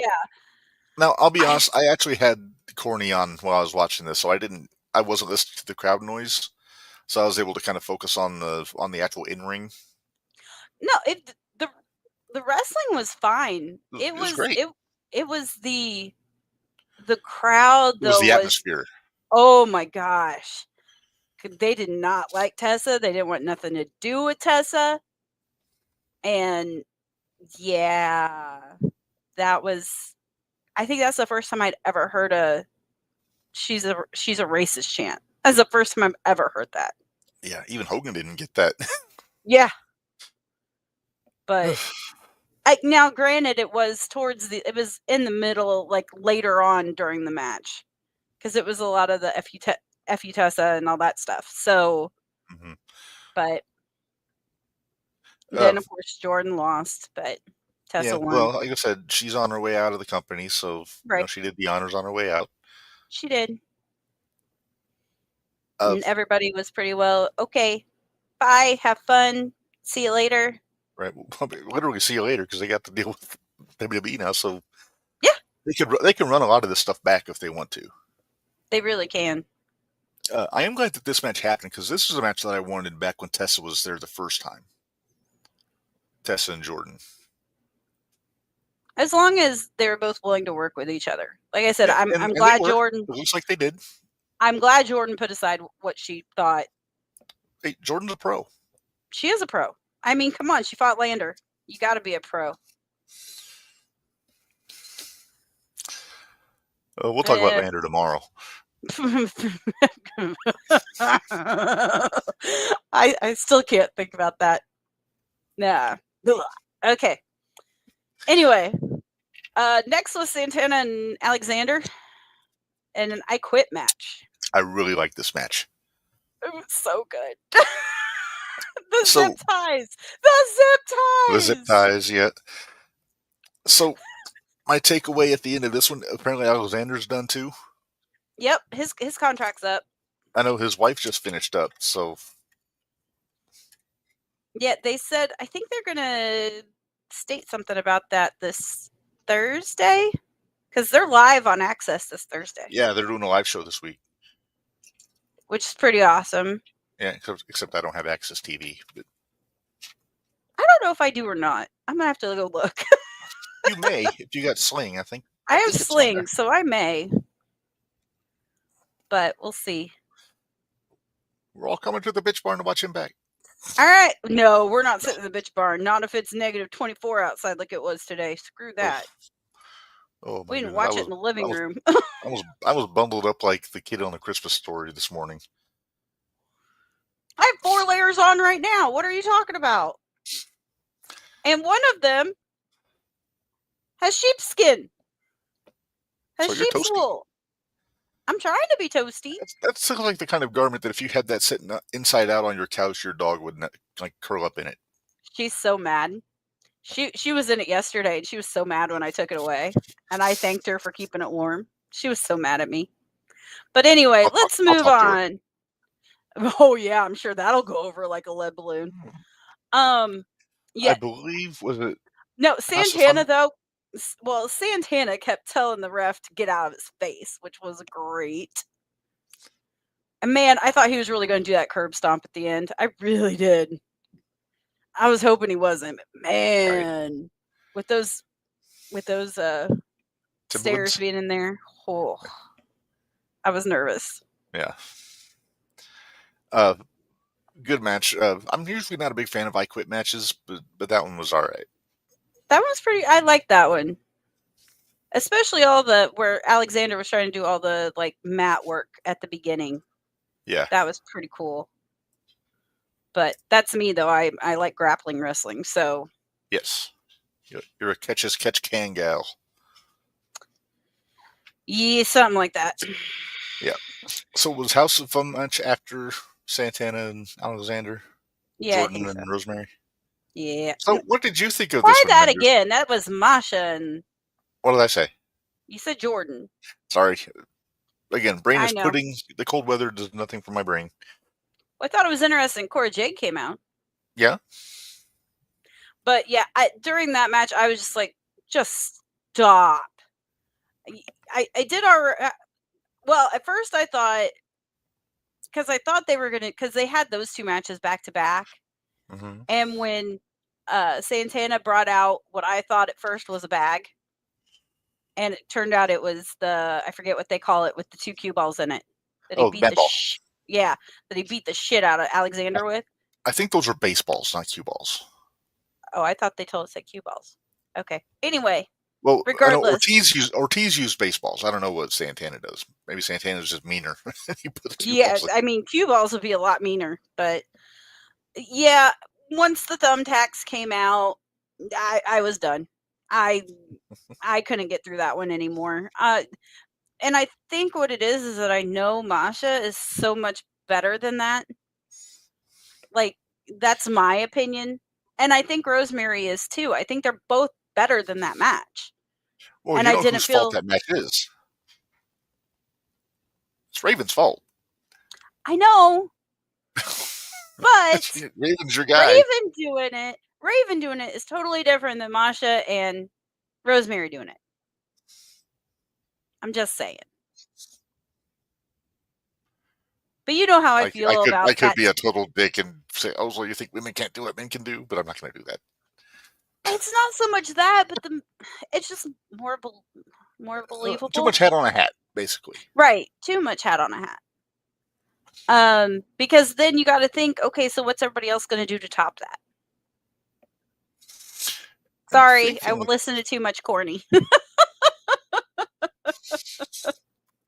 Too much. Now the girls are doing it. Right? But I mean, it is what it is. It is what it is. Like you say, though, with wrestling anymore, everybody has their own flavor. That's just not my flavor. I don't like it. So, especially when thumbtacks come out. I've pulled thumbtacks out too many people's backs. I don't like it. But how about skewers? It is what it is.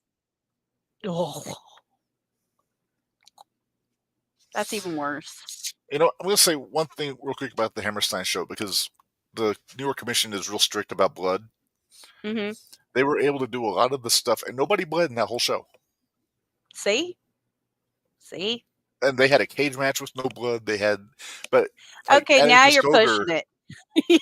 I know, but still, cage match needs blood. Atticus Cogar always has like skewers in his pockets and all that, and he was able to pull them out, got the pop, but they never got used. Like every time he'd go for it, he'd get thwarted. Like Megan would stop it. See, there's always a way to do it. It doesn't have to be like that. It doesn't have to be. But okay, what was the next match? I think it was the main event, wasn't it? Was it Joe and Dolph? Nope. What am I forgetting? Hardy's and Rascals. Oh, Hardy's and the Rascals. I kind of skimmed over this one. Okay, but Fraxium was there. Fraxium was there. I know you like that Nathan Frazier. I do like that Nathan Frazier. And they showed up and I was like, yes. This is going to be fun. Got a title. I think they're defending the NXT belts against the Rascals on Thursday. Yeah. Yeah. So that should be interesting. I wonder if we'll get a Wesley appearance. Yeah, I wondered that too.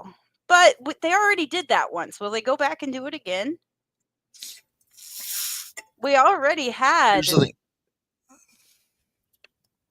That's true. So we'll have to wait and see what happens there. Hardy's won. Steve Wentz was MSK. Zachary Wentz. Or Zachary Wentz. What'd I say? Wentz. Who the hell is Steve Wentz? I don't know who Steve is. Anyway, yeah, Zach though and Wes were MSK, or MKS. MSK. I'm getting all turned around now. You were right the first time. MSK. There we go. But apparently, the Hardys had the biggest pop of the entire night on their entrance, which is to be expected because Yeah, I mean. I do wish Matt would have kept his shirt on. Please. He needs to delete the flab. Which I know I'm not really one to talk, but we can move on to the next match because that's about all there was on the team match. All right, so next up is the main event. Yes. Joe Hendry and Nick Nemeth. Ryan getting kicked out at the beginning. Ooh, did you? But then he had a ticket though. He showed up and got a front row seat. Did you hear Mark Henry? No. Oh, you don't listen to that, huh? When Santana had the 4 people out there? No. Santana had like Mark Henry, he had LaGreca. Dreamer was there. Yeah. And they were doing the pre-show. Who was the girl? There was a girl out there. I can't remember what her name was. But Santana was like asking everybody who they thought was going to win this match before it got started. And the girl couldn't make a decision. She kept going back and forth on why each of them should win. Sound like anybody you know? Was that Gia Miller? Maybe. I think that's Ace's girlfriend. Yeah, I think that's Ace's girlfriend. Okay. Then Mark was like, it's Joe. Joe's going to win. And then Ryan comes out and he starts, my big brother this, my big brother that. He's like, he doesn't need his busted open crew to back him up because Mark Henry, blah, blah, blah. I'm like, oh boy. oh boy, where's the salmon suit? Where's the salmon suit? We need a salmon suit right about now. Mm-hmm. So, yeah. But anyway, they all go to the back or whatever. Then Nick and Joe come out. I was like, all right, let's do this, boys. I'm ready to watch this. Yeah, very good match. Yes, it was a very good match. I liked the little detail of Ryan coming back out with a ticket so he could sit in the front row. But JBL took care of that now, didn't he? Sure did. Punch him right in the face. That wasn't even a clothesline. That was just a punch in the face. That was clothesline Kazarian. Yeah. I'm waiting for when, I don't know when they're going to have Kazarian cash that trophy in to get a title shot. Hopefully not till after the Expo if they get Henry for the Expo. No kidding. I really want that. I was kind of bummed that Dolph lost because he was going to have the belt. For our own personal reasons, we were bummed that he lost. We didn't really care that he lost. We wanted the belt at the Expo. We do like Joe, so it'll be all right. It'll be all right. Say his name. I believe in Joe Hendry. Sorry. But as you were saying, is that why we're getting dinged because we played the snippet of the Joe Hendry song? Maybe that's it. I mean, it is. We should tweet Joe. Hey, Joe, give me a break on this. We're putting you over, and we're getting dinged. We're getting dinged all the time. Help us out. Okay, so that was pretty much everything from Genesis. Damn good show, top to bottom. Very good show. It was a good show. Yes. Like I said, I wasn't a big fan of Masha and Rosemary, but again, I knew what to expect, but it's not my cup of tea. Right. You are not a deathmatch gal, as they say. Nope. Not for me. I want to stick with TNA for a second, Minderz, because we got to talk about this news that dropped over the weekend. The multi-year partnership between WWE and TNA now. I guess primarily NXT, but because we saw Cora, we saw Fraser and Axiom at the show. Masha was at NXT Tuesday in the front row. I mean, Joe's been a semi-regular there. Yeah. Over a couple months. I like that they're doing this. I think this is going to be a good thing for everybody. I think so too. I think Julia will be at the Rumble match. I think there's going to be a handful of NXT girls in the Rumble. Are there going to be TNA girls in the Rumble? I think so. And here's the thing. The NXT girls, going back to, I'm going to go to what Roxy said last week on when she did her promo. That's one of the strongest women divisions. I think. I say the strongest. I think it's the best women's division in wrestling right now. I mean, it's damn good. Although, I remember when everybody was worried when like Charlotte and Becky and Sasha and Asuka and all them left, and they were worried that it was going to kill the women's division. You know what, though? Here's the thing. People are going to grow and evolve. I mean, change is going to happen. Yeah. They just had they have good enough trainers there. Probably. I mean, I wouldn't be surprised if there's at least 10 NXT TNA girls in the Royal Rumble. Maybe 5 of each, or maybe three TNA, 7 NXT. Yeah. There's options there. I mean, if I had to pick, I mean, you got to go with the main core of the Roxy, Cora, Zaria, Julia, Stephanie, maybe Fallon Henley. You know, she's got that North American belt. Maybe Kalani. I mean, there's options. There are definitely options. TNA, I mean, Masha, yeah. I mean, Rosemary's done NXT stuff. Maybe they bring back Ashley, Dana Brooke. Yeah. Ash by Elegance, because she said that she left the door was still open for her because she parted on good terms. She parted on real good terms. And maybe what she needed was just change of scenery, because I just felt like she kept getting lost. I think she's doing her best work of her career right now. Yeah. I mean, the gimmick is ridiculous, but she's making it work. I will say, watching NXT last week, that women's tag match. Tell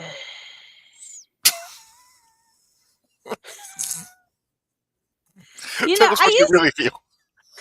I used to have high hopes for Lash Legend and Jackson, but it's kind of the AEW Jade problem. Is it? Where I felt like Alba and Moon, or Isla and Isla and Alba Fire Alba. Yeah, there you go. I felt like they were just. There were a couple times that I'm like, all right, jump, go, come on. The timing wasn't there. The timing was not there, and I just wasn't happy with that match. Not at all. I'm not a fan. That's why they're developmental. They can hopefully improve on that. Let's hope.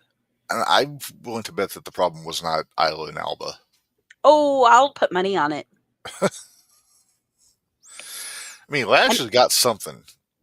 She has something, but I just don't know. I could see her in the Rumble. You know, she's a big gal. She could throw some people around. I don't know. There's something about it. It's not clicking for me yet.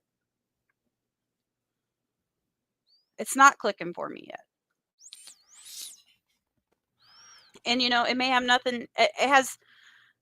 Maybe it's just she needs to work on her timing more. I'm not sure. I'm not sure what it is.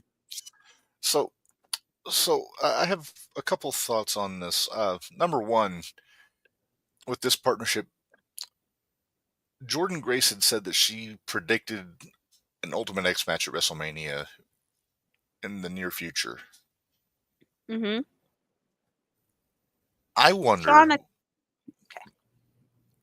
We already said that. We already said that. Yeah, we think Stephanie will be. What are the chances we get a TNA title match at WrestleMania? I think very good. Give Joe a title defense. Well, are we going to get it at WrestleMania, or are we going to get it at TakeOver? That's what I wondered, if we'll get it at TakeOver. I would love to see him and I don't want to say it's a big FU to Tony Khan because he botched his TNA partnership so badly, but just give Joe that big crowd experience with the title. I mean, outside of like maybe a Tokyo Dome show, I don't think the TNA title's ever been defended in front of a really huge crowd like a WrestleMania or even a SummerSlam. Right. But I wouldn't hate seeing it, even if it's two TNA, if it's like Joe Hendry against Nemeth in a rematch. Right. Or maybe they put Hendry against Oba. Like, not title versus title, but maybe Joe gets a title shot against Oba on that weekend. Joba. Maybe they team up. Joba. Joba. Get Oba to sing? Come on.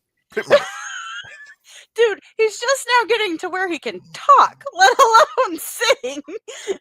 Hey, I told you today when I watched it, I said he's getting better. He's getting better with the promos. He is. He's getting better with his promos. Because for a while he was good with the one-liners, like the sound bites, but now it's getting a little more substance. Sean, no. I don't think so. I don't think they're there yet. Bari, because Joe Hendry called out Cena on Busted Open. So what if we got Cena wins the Rumble and challenges Joe? That'd be fun. I mean, talk about putting the company over. Right. I mean, Cena's won the WWE title 16 times. Why not go for something different?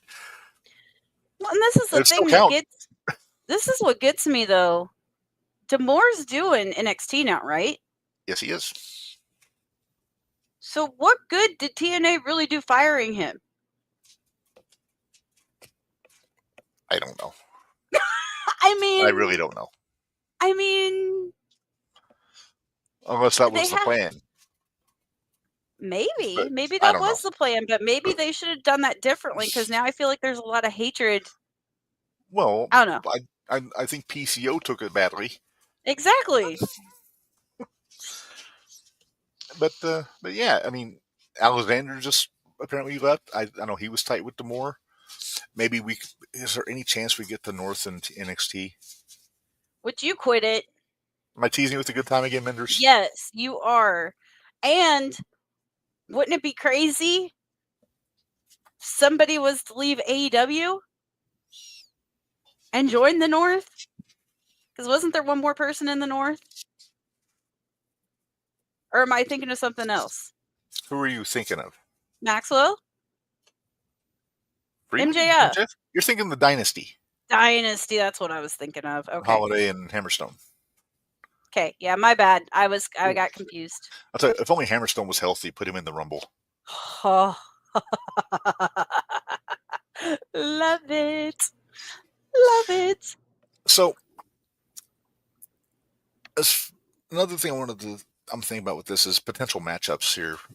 Like, and not just, I'm talking TNA and NXT, not necessarily main roster WWE, but right. I know we've spitballed the idea of Jonathan Gresham against Charlie Dempsey. Mm-hmm. I think I you said pitched Lexus King. Lexus King, yeah. Pete Dunne. I mean, I know you said don't go main roster, but that's a grappler. Well, Pete kind of goes back and forth every now and then. I'm going to throw. Let's try. I'm going to throw names at you from TNA. I want you to say, just top of your head, who you want to see from NXT take them on. Okay. Steve Macklin. D'Angelo. Ooh, interesting. I could have swore you were going to say Oba. Nope. For everyone. Nope. No. Ooh, Boris Gresham versus Gable. I like that idea too. I like that idea a lot. Yeah, I like that idea. Yeah. Yes. I like that idea. All right. Nemeth. See, the thing with him, he might be able to go main roster. Yeah. Well, Nemeth was main roster. But he was also an NXT champion. Yeah. All right, we'll skip Nemeth. You know what? How about, I wouldn't mind seeing him go against Lexus King, honestly. That could be interesting. That's a matchup we haven't seen. Yeah. And right, I think Lexus will learn a lot. Brian Pillman Jr. will learn a lot from Nemeth. I'm just saying. Yeah. All right, I'm going to throw one out. I think I know who you're going to say. Moose. Oba. There you go. Nemeth, Rollins, or Trick. Yeah, I could see that. I could see Moose and Trick. Yeah. Let me think here. Eddie Edwards. Actually, I'll take that. The System. Edwards and Myers. Tag team. You know, Edwards and Myers. You know what? And this might actually throw you off. I wouldn't mind seeing them go with OTM. Interesting. Okay. I wouldn't mind it. And just because I was actually really impressed with what OTM did. Ooh, Moose and Drew. Stop it, Bari. Or Sheamus. Sheamus would be good too. Sheamus. I was really impressed with OTM during that tag team match on NXT last week. I was real impressed with them, and I feel like they're coming along a lot faster than I thought they would. So I like them. Did you happen to notice that Andre Chase was in the background of one of those videos, one of the vignettes that they did? And he's just like sulking in the back. Yeah. I was like, dude. Did you notice that Karrion Kross was in the background when Rollins was warming up for his match last night? Sure did. Ooh, Bari picks Alexander and Dempsey. If Alexander sticks around. If Alexander sticks around, yeah. But yeah. I still want to see Alexander and Paige either one-on-one or putting the North back together again. Yeah. All right. Women's side. Okay.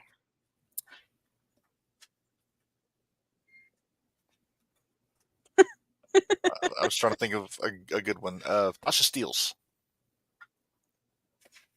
Okay, which one is she again? She's the little Puerto Rican gal that feuded with Mickey before. Real Spitfire. No pun intended. Real Spitfire, no pun intended. You know what? Then let's throw her. Let's put her against Lola or Jada Parker. I like the Jada idea. Yeah. If they're a little Spitfire, I feel like both Lola and Jada are both real Spitfires. Mm-hmm, mm-hmm. And they're working hard. They're working so hard. They are. Rosemary.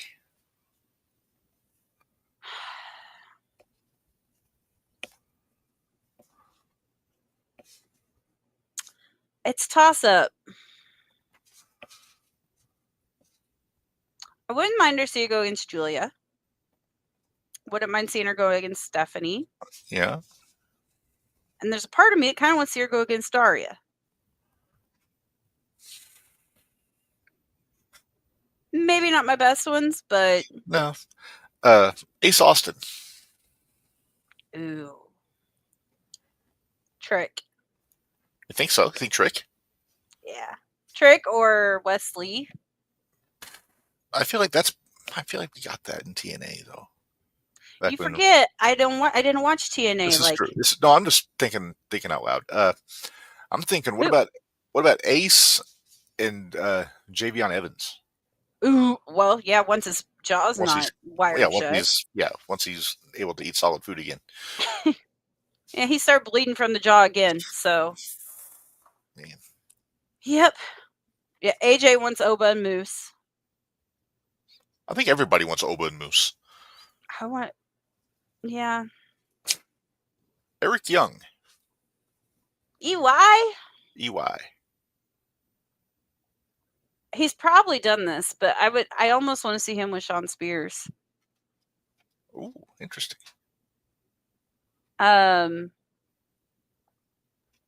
Or what about Briggs? Interesting. I know he's in a tag. He's in a tag now, right? No, the other one's in a tag. Yeah, I want to see Spears. Huh? Yeah, Briggs Jensen's with Spears now. Okay. But yeah, Briggs is on his own. One of them's with some Japanese guy. Because they attacked OTM last week. Sean. They attacked OTM last week. Before the match. Why can't I remember who that was? Because I'd never seen the one guy before.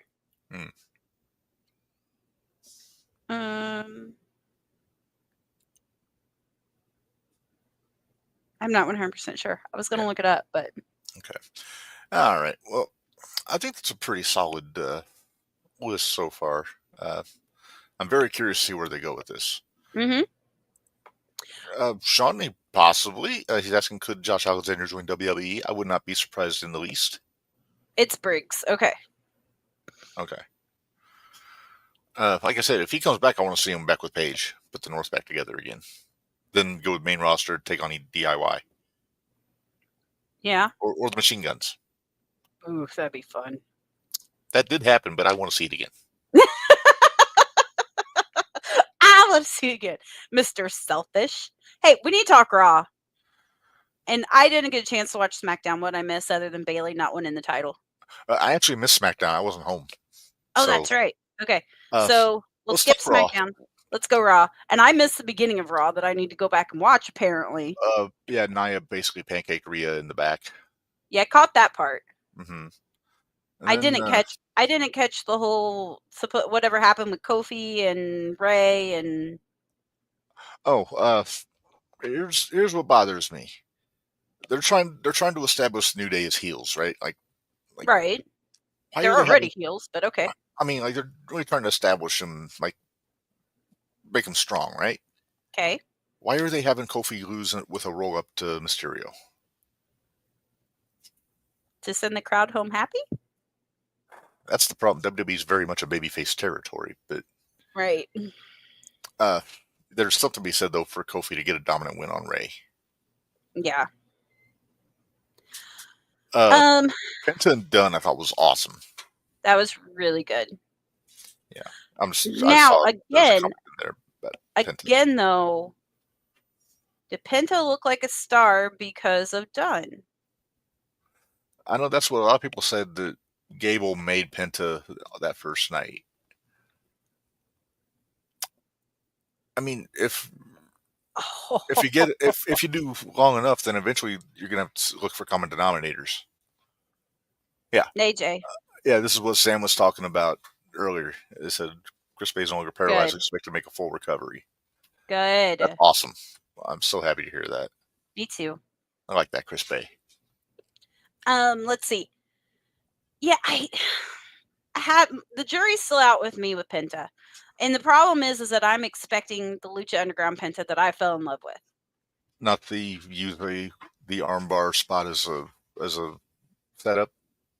No, well, he used it as a setup at Lucha, but people they're not making come it out seem. with They're not making it broken seem arms. as big as it was in Lucha Underground. Right. If you got caught in that on Lucha, you were coming out with a broken arm and you weren't on the show for a couple weeks. Right. So that's what I'm irritated with. I love that spot. I want it to be more. His wrestling is 10 times better. It is. And I WWE love than the it was fact in that he AEW. slowed down. Yeah. I love that he slowed down. I know. But man, that Penta driver last night, That was pretty. That looked brutal. Yeah. I know a big part of it is that he's finally being produced, like in his matches and all that. Yeah. But I wonder if he's getting. I know he's a veteran. He's been doing this for a while. Right. But he's got a Rey Mysterio, and he's got an Andrade in that locker room to bounce ideas off of, or to get kind of the lay of the land for how things work in WWE.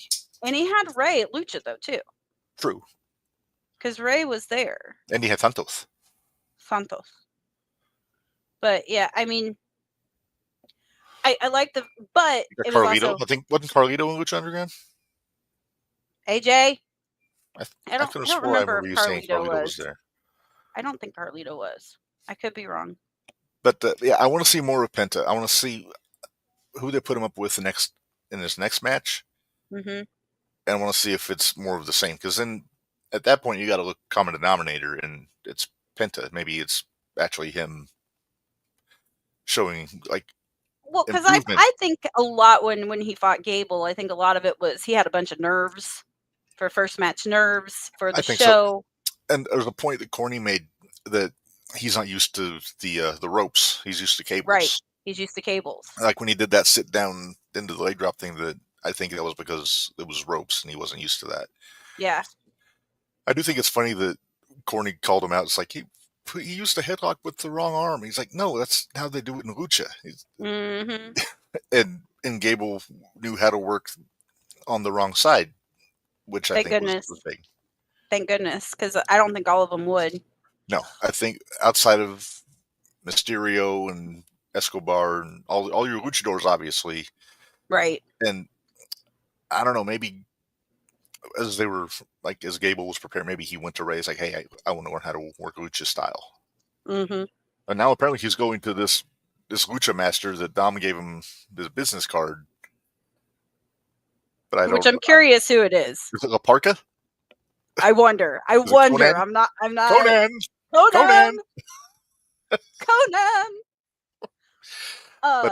But no, I am definitely enjoying what I'm seeing so far out of Penta, and I want to see more. I just want them to make him a star before his brother gets there. I told you last week, I don't have any problem with them not putting them together at all. I don't either. Let them both do their own thing. Put them on separate shows for all I care. Yeah, exactly. Put one on SmackDown, one on... Put Ray on SmackDown. It's more of the fast-paced show. Yeah. But who knows? Maybe he'll run with Santos and Santos. Anyway, let's see. Although Lucha Brothers against Humberto and Garza is very tantalizing to me as a tag match. Yeah. Lots of flippy shit in that one. But I gotta stop teasing people with a good time. So we got Gunther and Jay face to face before main event. We gotta make picks on main event too for the matches. Oh, I missed that. What'd I miss? Not much. Just okay. Back and forth promo wound up. Basically, what it was when Jay was going after the Intercontinental? Pretty much. Okay.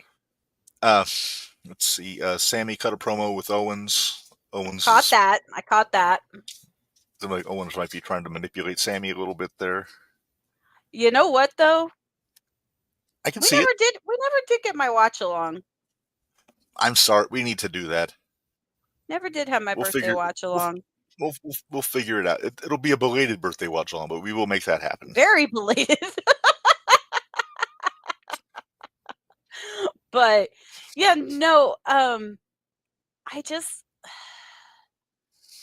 kind of love it. I'm not gonna lie. I love the fact that Kevin Owens is calling on his quote unquote best friend, which I know they actually are, but I kind of like it. And they never had a split from the tag team. They just kind of Owens went to SmackDown. That's all that happened. There wasn't a breakup or of bad feelings or anything. Yeah, and Sammy's the one that he's not really upset with about the whole Roman thing, and right. I don't know. I kind of like this. I like where this is going. I kind of want that Kevin was right T-shirt though that he had on SmackDown. Right. That or the Canadian Dream son of a system security specialist or whatever it said. Instead of son of a plumber. Instead of son of a plumber, yeah. Let's see. That was really good. I did like that a lot. CM Punk cracked me up. Oh, the Hogan shot? Killing Hulkamania. Although there was a few things he said when he said that Sammy's just not on his level. Here's the thing. If it's a Royal Rumble match, it doesn't matter if they're on your level or not. Nope. It really doesn't. And in my opinion, Sammy, he's caught in that tweener. Like, he's more than a mid-card, but he's not main event yet. He's upper mid-card. Yeah. I mean, it's kind of a tweener. I kind of feel like he needs to go with Kevin because he's kind of plateaued on Raw because he had the IC title run and everything. Sheamus and Breaker. That's Saturday. I know. We got to talk about that. Yeah.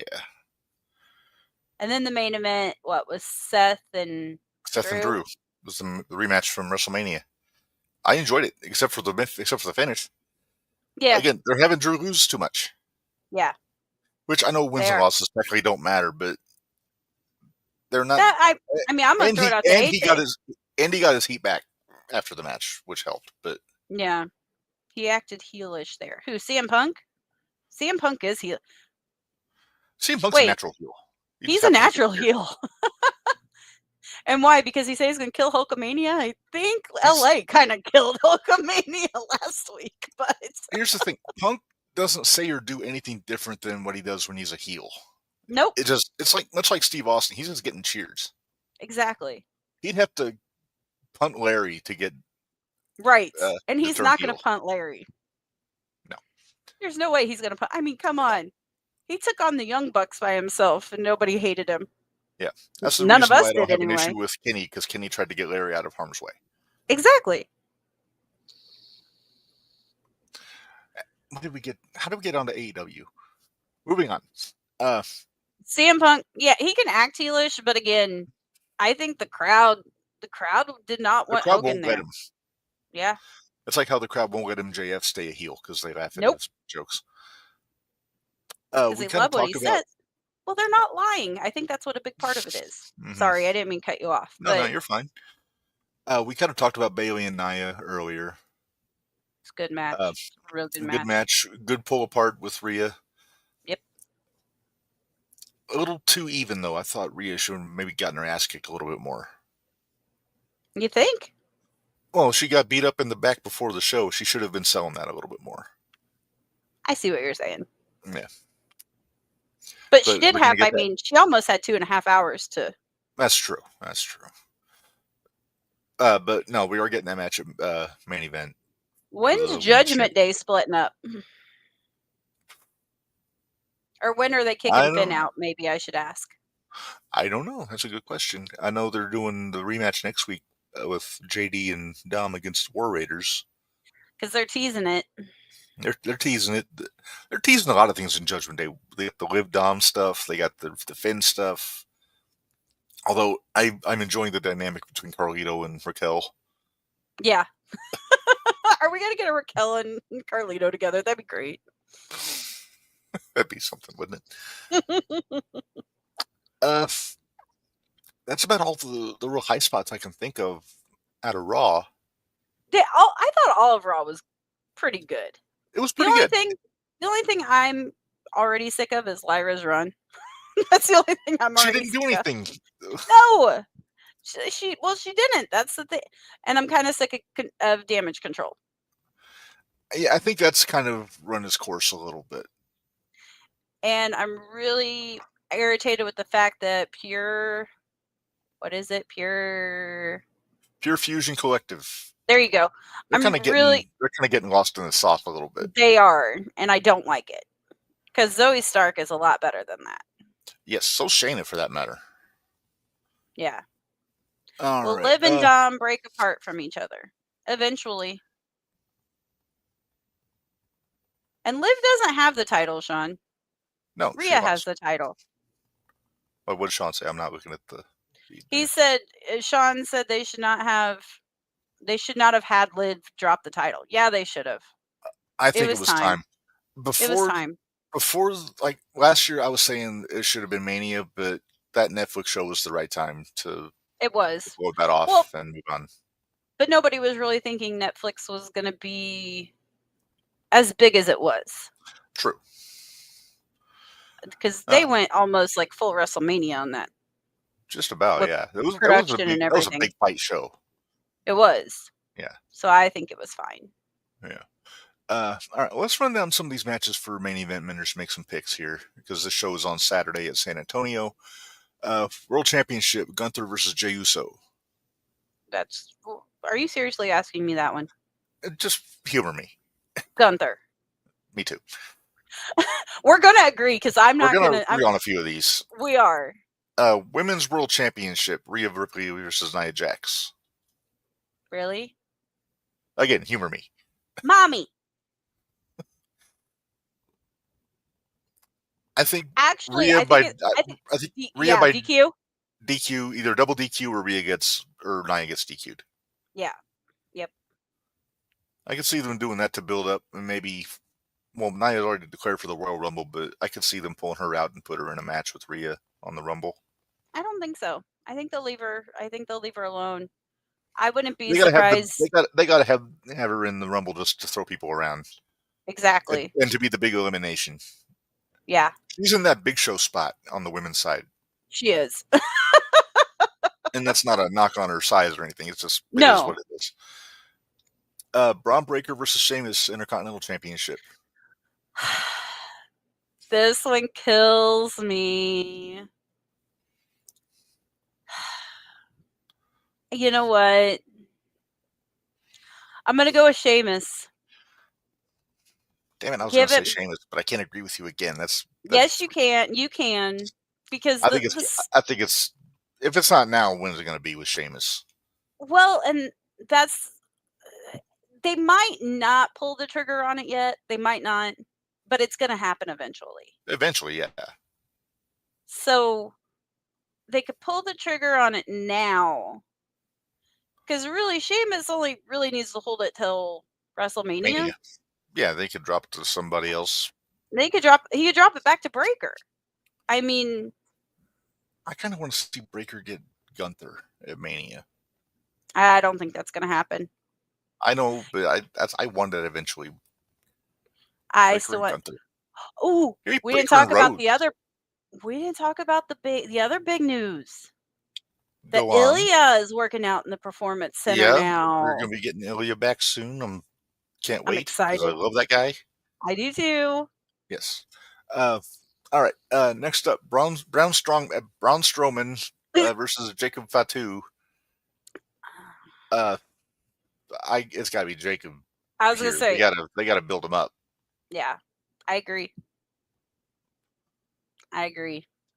And Braun is one that, if he gets a win on Braun, that's more legit than somebody else. Yeah. So, I'm going to make a hot take, Minderz. yes. I think John Cena takes the belt off Gunther, and I think it's at WrestleMania. Okay. I hate that idea. Me too, but I mean, I won't be surprised to see Cena win the Royal Rumble. I don't think he's going to win the Royal Rumble. I don't want him to. I honestly think I think it's going to be Elimination Chamber. Okay, so I think Randy's coming back at Royal Rumble. Will they add another match? Because I can think of one. What can you think of? What is your idea, Sean? If they're going to add another match, it's going to be on Friday. Yep. So it's got to be SmackDown. All right, what else do we got? That's the last one. So that's all the matches they've got so far. How many is that? 5 or 6. Braun and Sheamus, or Breaker and Sheamus.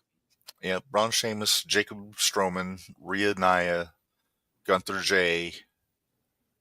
4? 4? They could add one more. They could. I almost wonder if Chelsea won't have a match against somebody. Well, she was on the last one though. It seems like they're going like the same people aren't on consecutive episodes. Maybe we have the Cody Kevin signage. Contract signing. That'll Nothing can go wrong there. Michin and B-Fab versus Chelsea and Piper. No. Well, like I said, I don't think they'll have Chelsea on 2 main events in a row. I think they'll save her. I'm thinking maybe would they give Tiffany a title match also? They might. Be 2 women's title matches on one show, but I mean, I wouldn't hate it depending on who the opponent is. I'd say who would the opponent be though? I mean, she's already beat Bayley. Maybe maybe not Tiffany. Maybe give because actually, if you count the Kevin Owens and Cody thing, which that's nothing can go wrong there. But that's 5. Right. So I think that's going to be the show. Right. Yeah, I think that's going to be the show. Yeah. Real quick aside here, Minderz, before we get to our last order of business. Apparently, Chris Daniels is officially retired from in-ring after the match with Adam Page over the weekend. And I'm not a big fan of AEW's version of Texas Death Matches, which you know why, because they're not actually Texas Death Matches. Right. But I will say I'm always been a big fan of Chris Daniels' wrestling, going back to TNA and all that stuff. So did you watch the match yet? I've seen highlights. I haven't seen the show yet. I haven't watched it yet. It's Adam Page. It's Adam Page in a hardcore match. It's going to be stupid. Stupid. Yep. Sean wants to know who's going to be Chelsea's next challenger. I know you say Piper. Well, no, I don't think it's going to be her next one. Right. I think there's going to be a little bit between that happening. I think Piper is going to be the one to take it off of Chelsea. I mean, would she keep going with Michin, do you think? How many times can you run that though? And that's true. That's been done a lot. Who else is there on the SmackDown roster that they could use? Well, or who could they bring up? Oh, that's true. Somebody from TNA, maybe? Could be. You never know. I mean, what about Ash? Well, no, that'd be 2 heels. Could be 2 heels.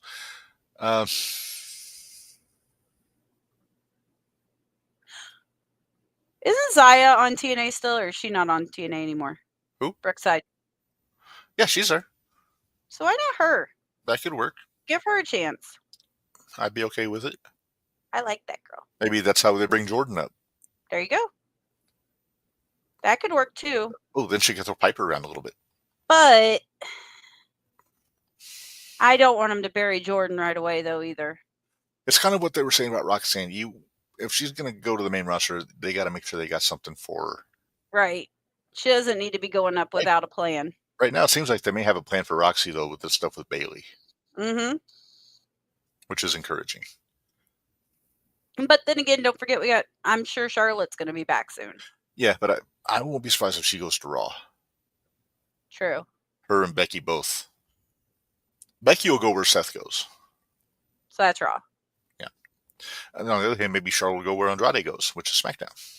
True. Which... And then you get Charlotte and Tiffany.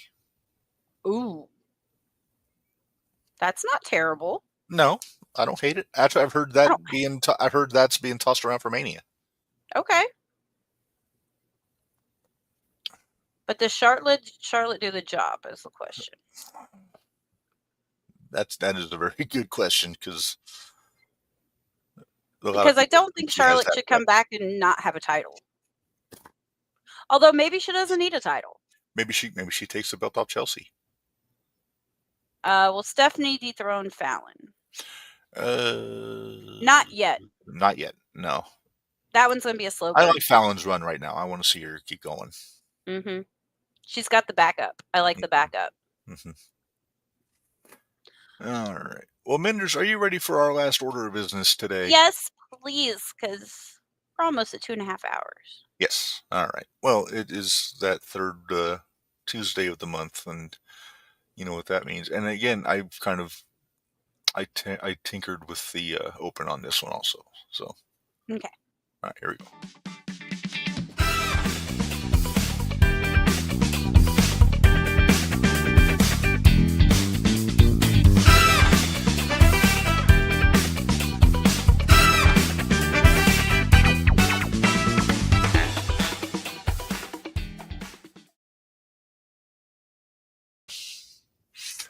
You had to have Hogan first, didn't you?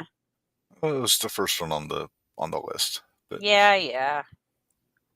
All right, so it is time for our Pro Wrestling Illustrated flashback, and this one we're going to the mid-90s, Minderz, and it's...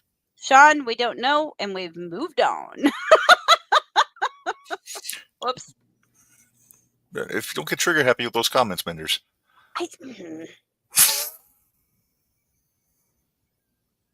All right, let's do PWI. All right, so we are talking the May 1996 issue. Press time for covering January of 1996. So almost 20 years. No, wait, almost 30 years ago. 29 years ago. 29 years ago. As you're doing technical stuff. I am. Hang on. Let's see if I got the right issue. Wait, what all do we have this time? We got a lot of it, Minderz. We got the most popular, we got the most hated, we got the tag teams, we got the. So is ECW in this at all now? ECW, or no? ECW is on this. Woohoo! Here's the cover. Ah, unnatural. They've gone too far. Wow. So they're saying, wait, the world owes me an apology, says Ric Flair. All right. Ooh, there's a full color centerfold of Public Enemy. Hey, there you go. How your votes may kill Tommy Dreamer and Raven. Oh, okay. Then is Jeff Jarrett assembling wrestling's next super stable? No. He was not. Oh, Dan Severn. Dan Severn. There you go. What did I say? Did I say Dan? You said Dan. Okay. For some reason, I thought I said Dean. All right. So there's your cover. And let's start where we always do with the top 10. And here we go. Bret Hart, number 1. No big surprise there. No. Macho Man, number 2. He's champion at press time for WCW. Okay. Undertaker, 3. Okay. Goldust, 4. Pretty high up for Intercontinental Champion, who's also a heel. Yeah. Hogan, 5. And this one, he was in WCW, right? And he was still a babyface. He wasn't Hollywood yet. Gotcha. Let's see, Michaels, number 6. This is right when he came back from the concussions before the Rumble. Oh, I cried so much. When he went timber. Yes. Oh, I cried so much. Ric Flair, number 7. Kind of low for Flair. That is kind of low. And also kind of low for Diesel, number 8. Yeah. This is right after he dropped the belt to Brett. And then Lex Luger, number 9. And Sting, number 10. So that whole Pretty bottom much our half is pretty childhood. low. What? Pretty much our childhood. Pretty much. Or at least our teenage years. Yeah, early teens for me. Yep. All right, so that's our top 10. Here, let's go to our tag teams. This is always one of my favorites. Oh, Lord. All right, Oh, so Lord. Smoking Guns are number 1. Okay. Even though you don't care for half of them. I don't care for half of them. Actually, I like the Smoking Guns. Yeah. I liked him then. With the mullets and the mustaches. Yeah. Sting and Luger, number 2. This is when they were WCW tag champs. Look at them fine specimen up next. Oh, Harlem Heat. There you go. Loved Harlem Heat. Yeah. The Body Donnas, Skip and Zip, number 4. Oh, those poor socks. The aforementioned Public Enemy, number 5. Ugh, okay. This is when they were in WCW, not ECW. But yeah. The American Males, number 6. Okay. PG-13, number 7. Good God. The only tag team that made me ever have to bleep anything on one of our shows. Rock and Roll Express, number 8. Yeah. The Gangstas, number 9. I see Very no nice. crossbows in that picture. Nope, no crossbows. And then Doug Gilbert and Tommy Rich were number 10. Tommy! Wildfire. Wildfire. Somebody say something about Wildfire. So, I don't do a very good Tommy Rich impression, but I thought about playing music in the background on this. Would be like No. All right, I just wanted to throw it out there. Most popular is the next one. Shawn Michaels, number 1. Okay. All right. Sting, number 2. Sting was always top 5. I mean, he was always up there. Yeah. Razor Ramon, number 3.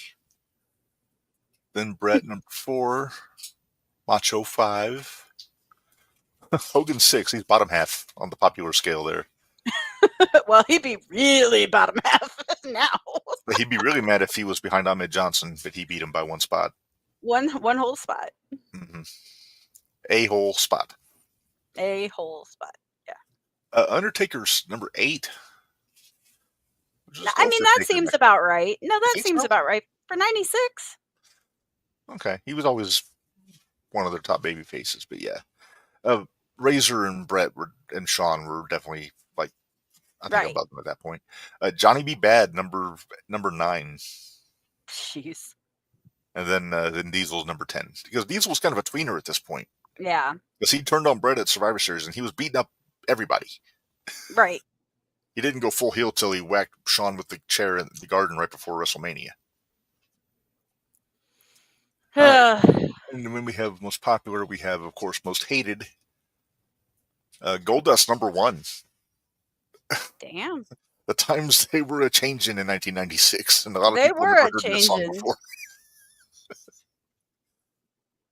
Yeah, he weirded a lot of people out in early 1996. I mean, it was different. It was very different. Very different. Very different. Vader, number 2.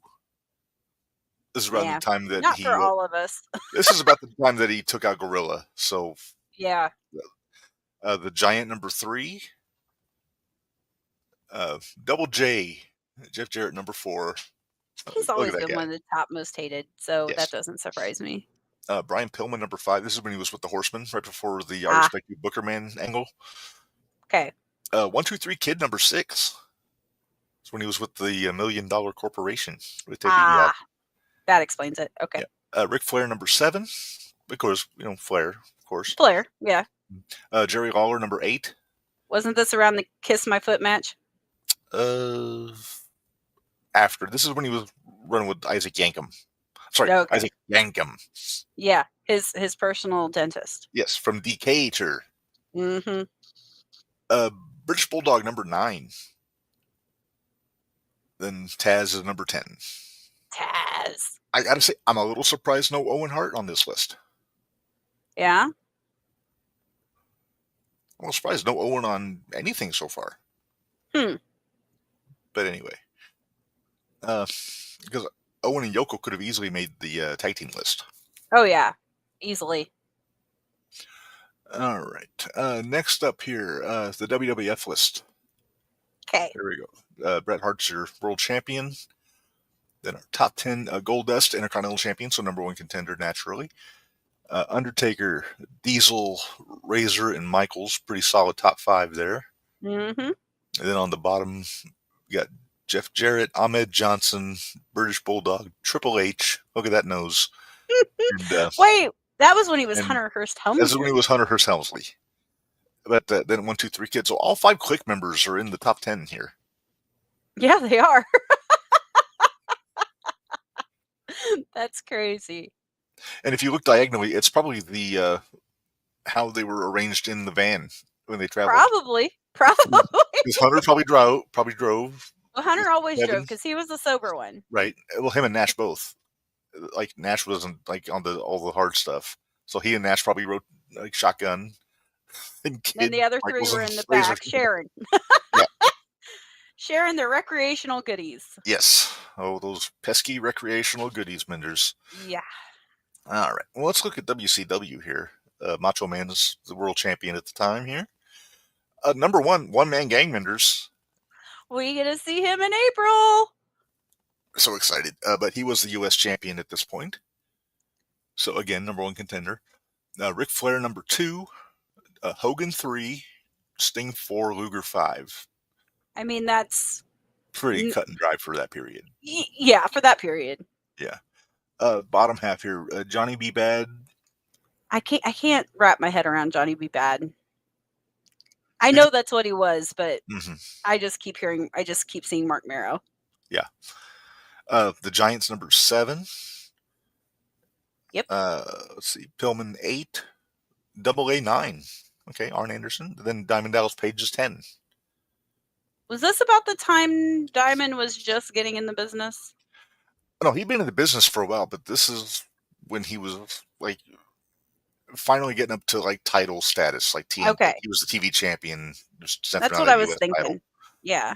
But I mean, the top 10 is a who's who of WCW history, really. Yeah, it really is. Well, 11 if you count Savage, but yeah, that's when I think WCW was at its strongest pre-NWO. Right.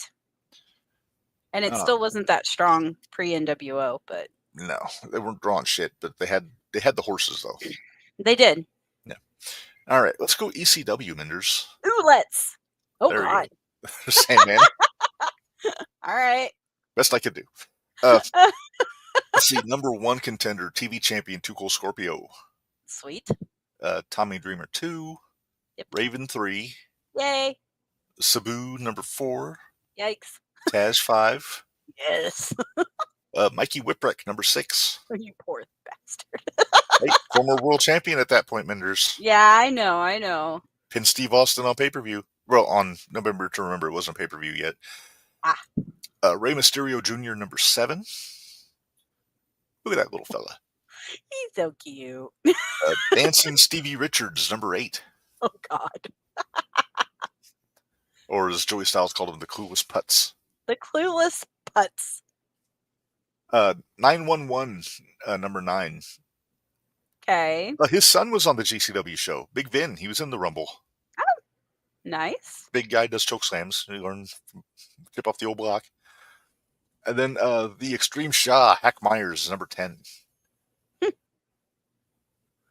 I know most of these guys. I didn't know all of them. I know most of them. You didn't know Hack Myers, did you? No. Didn't think so. Or 911. You didn't know 911?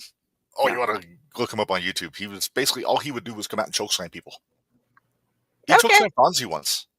That bastard. Fonzie's our buddy. What the Fonzie hell? is our buddy, but he was the State Athletic Commission referee, and he was coming up the works in ECW. So, gotcha. All right. Then the last one I've got, Minderz, the USWA out of Memphis, and their champion at the time was Jeff Jarrett. I couldn't find a picture of him with their belt, so I just have an Intercontinental title belt there. Number one contender, Tommy Rich. Then, okay. Wildfire. Yes. Brian Christopher, number 2. Okay. His daddy, number 3. I was going to say his dad, number 3. Coco Ware, number 4. I know he said Coco Beware when Barry met him at the expo, but in Memphis he was Coco Ware. Yeah. Tex Slazenger, the future Phineas Godwin, number 5. Okay. I thought he looked familiar. Yeah. Tracy Smothers, number 6. Hello, Tracy. Aw, Tracy. Do you ever notice Punk has co-opted Tracy's catchphrase on his promos now? No. When Punk opens up with "Isn't it good to be alive?" and That's such right. and such, that was Tracy's thing. That is. And Punk loved Tracy. Gotcha. Doug Gilbert, number 7. Was he? Okay. Was that a lead pipe in his hand? I think so. It actually looks like a lead pipe. Yeah, unlike the one that Riho has. Right. Jesse James Armstrong, number 8. I wondered if I thought that was who that was. Yep, that was the Road Dogg. Let me look here and make sure I pronounce his name right. Because this is the one guy I didn't recognize from the picture. Okay. It was Moondog Cujo. Moondog Cujo. All right. All right. And then number 10, Spellbinder Minderz, who we're going to see at the expo. I was just sitting here going through. I was like, I met him at the expo. I met him at the expo. I'm going to meet him at the expo. Spellbinder, who became Fantasio on the one day he worked for Vince McMahon before he set Gorilla on One fire. day. The Gorilla position, not Gorilla Monsoon. He didn't set Gorilla Monsoon on fire. That's good. That's good. But yeah, he did not make a good first impression by setting things on fire. On accident. I have a friend I used to watch wrestling with, and he's gone back and is watching WWC? Maybe? I don't know. He went back and watched really old wrestling, and he's like, I forgot how big Gorilla actually was and how much of a badass he. I was like, yeah, buddy. Yeah, buddy. If it's Gorilla, was it WWF? Probably. I don't know. His finger probably slipped. Who knows? Sounds uncomfortable. I know, doesn't it? That sounds really bad. We were just texting the other day, and because I had actually ran into his brother that I used to watch wrestling with at the 01 show. So I sent him a message, and I said, why are you not here? And then we got to talking about it, and he said he'd been watching old Gorilla Monsoon. It's like, nice. You got to go back and watch when he put Muhammad Ali in an airplane spin. Oh, Lord. Good Lord. All right. I'm curious about something because I haven't checked this yet today. Oh. We still have our listeners in Russia and Switzerland. Very nice. So Guten Tag to Switzerland. And I should say hello because I don't want to offend anybody. And hello to our Russian listeners. And hopefully you stay with us and enjoy it. Yes. Just for comparison's sake, our Extreme F and Review podcast, Minderz, you want to hear all the countries we got? Yeah. All right. United States, obviously. Obviously. Australia. Sweet. Canada. Okay. Japan. Nice. Ukraine. Really? You'd think they'd have more important things to do than listen to us. Right? But I'm glad that we're providing at least some sort of distraction for people. And then Germany is the last one. Nice. So we're a global phenomenon, Minderz. Germany. I wonder if we would know who that is that's listening. Maybe. We know some people that went over there. We do. All right. Well, Minderz, much like last night's Monday Night Raw, we're coming up on 2.5 hours. So what do you say we get out of here? Yeah, let's get. I'm hungry. Yes. Tomorrow, Independent Wrestling Shootout, we'll be talking about Professional Wrestling Glory show this Saturday. We'll talk about last Saturday's 01. Guest pending. We're not sure who it's going to be yet. But I have results for Signal 10. yes. So we'll break down all the independent stuff. We might talk a little bit more about the GTW show. And then the Extreme F1 Review podcast on Friday morning at 9 a.m. It will drop on Spotify and Audible. I believe this is going to be the one where with the rematch, Minderz, Tanaka, and Awesome. Thought we did that last week. Well, we recorded it last week. Oh, yeah. I can tell you. Hang on. Give me a second. Sorry. It is. I know it is. It is. Yes. The New Year's Eve 99 episode. Yes. So we got that to look forward to. So next week, we'll be back. We'll be doing our Rumble picks. We'll talk about main event. We'll talk about all kinds of stuff that we tend to do.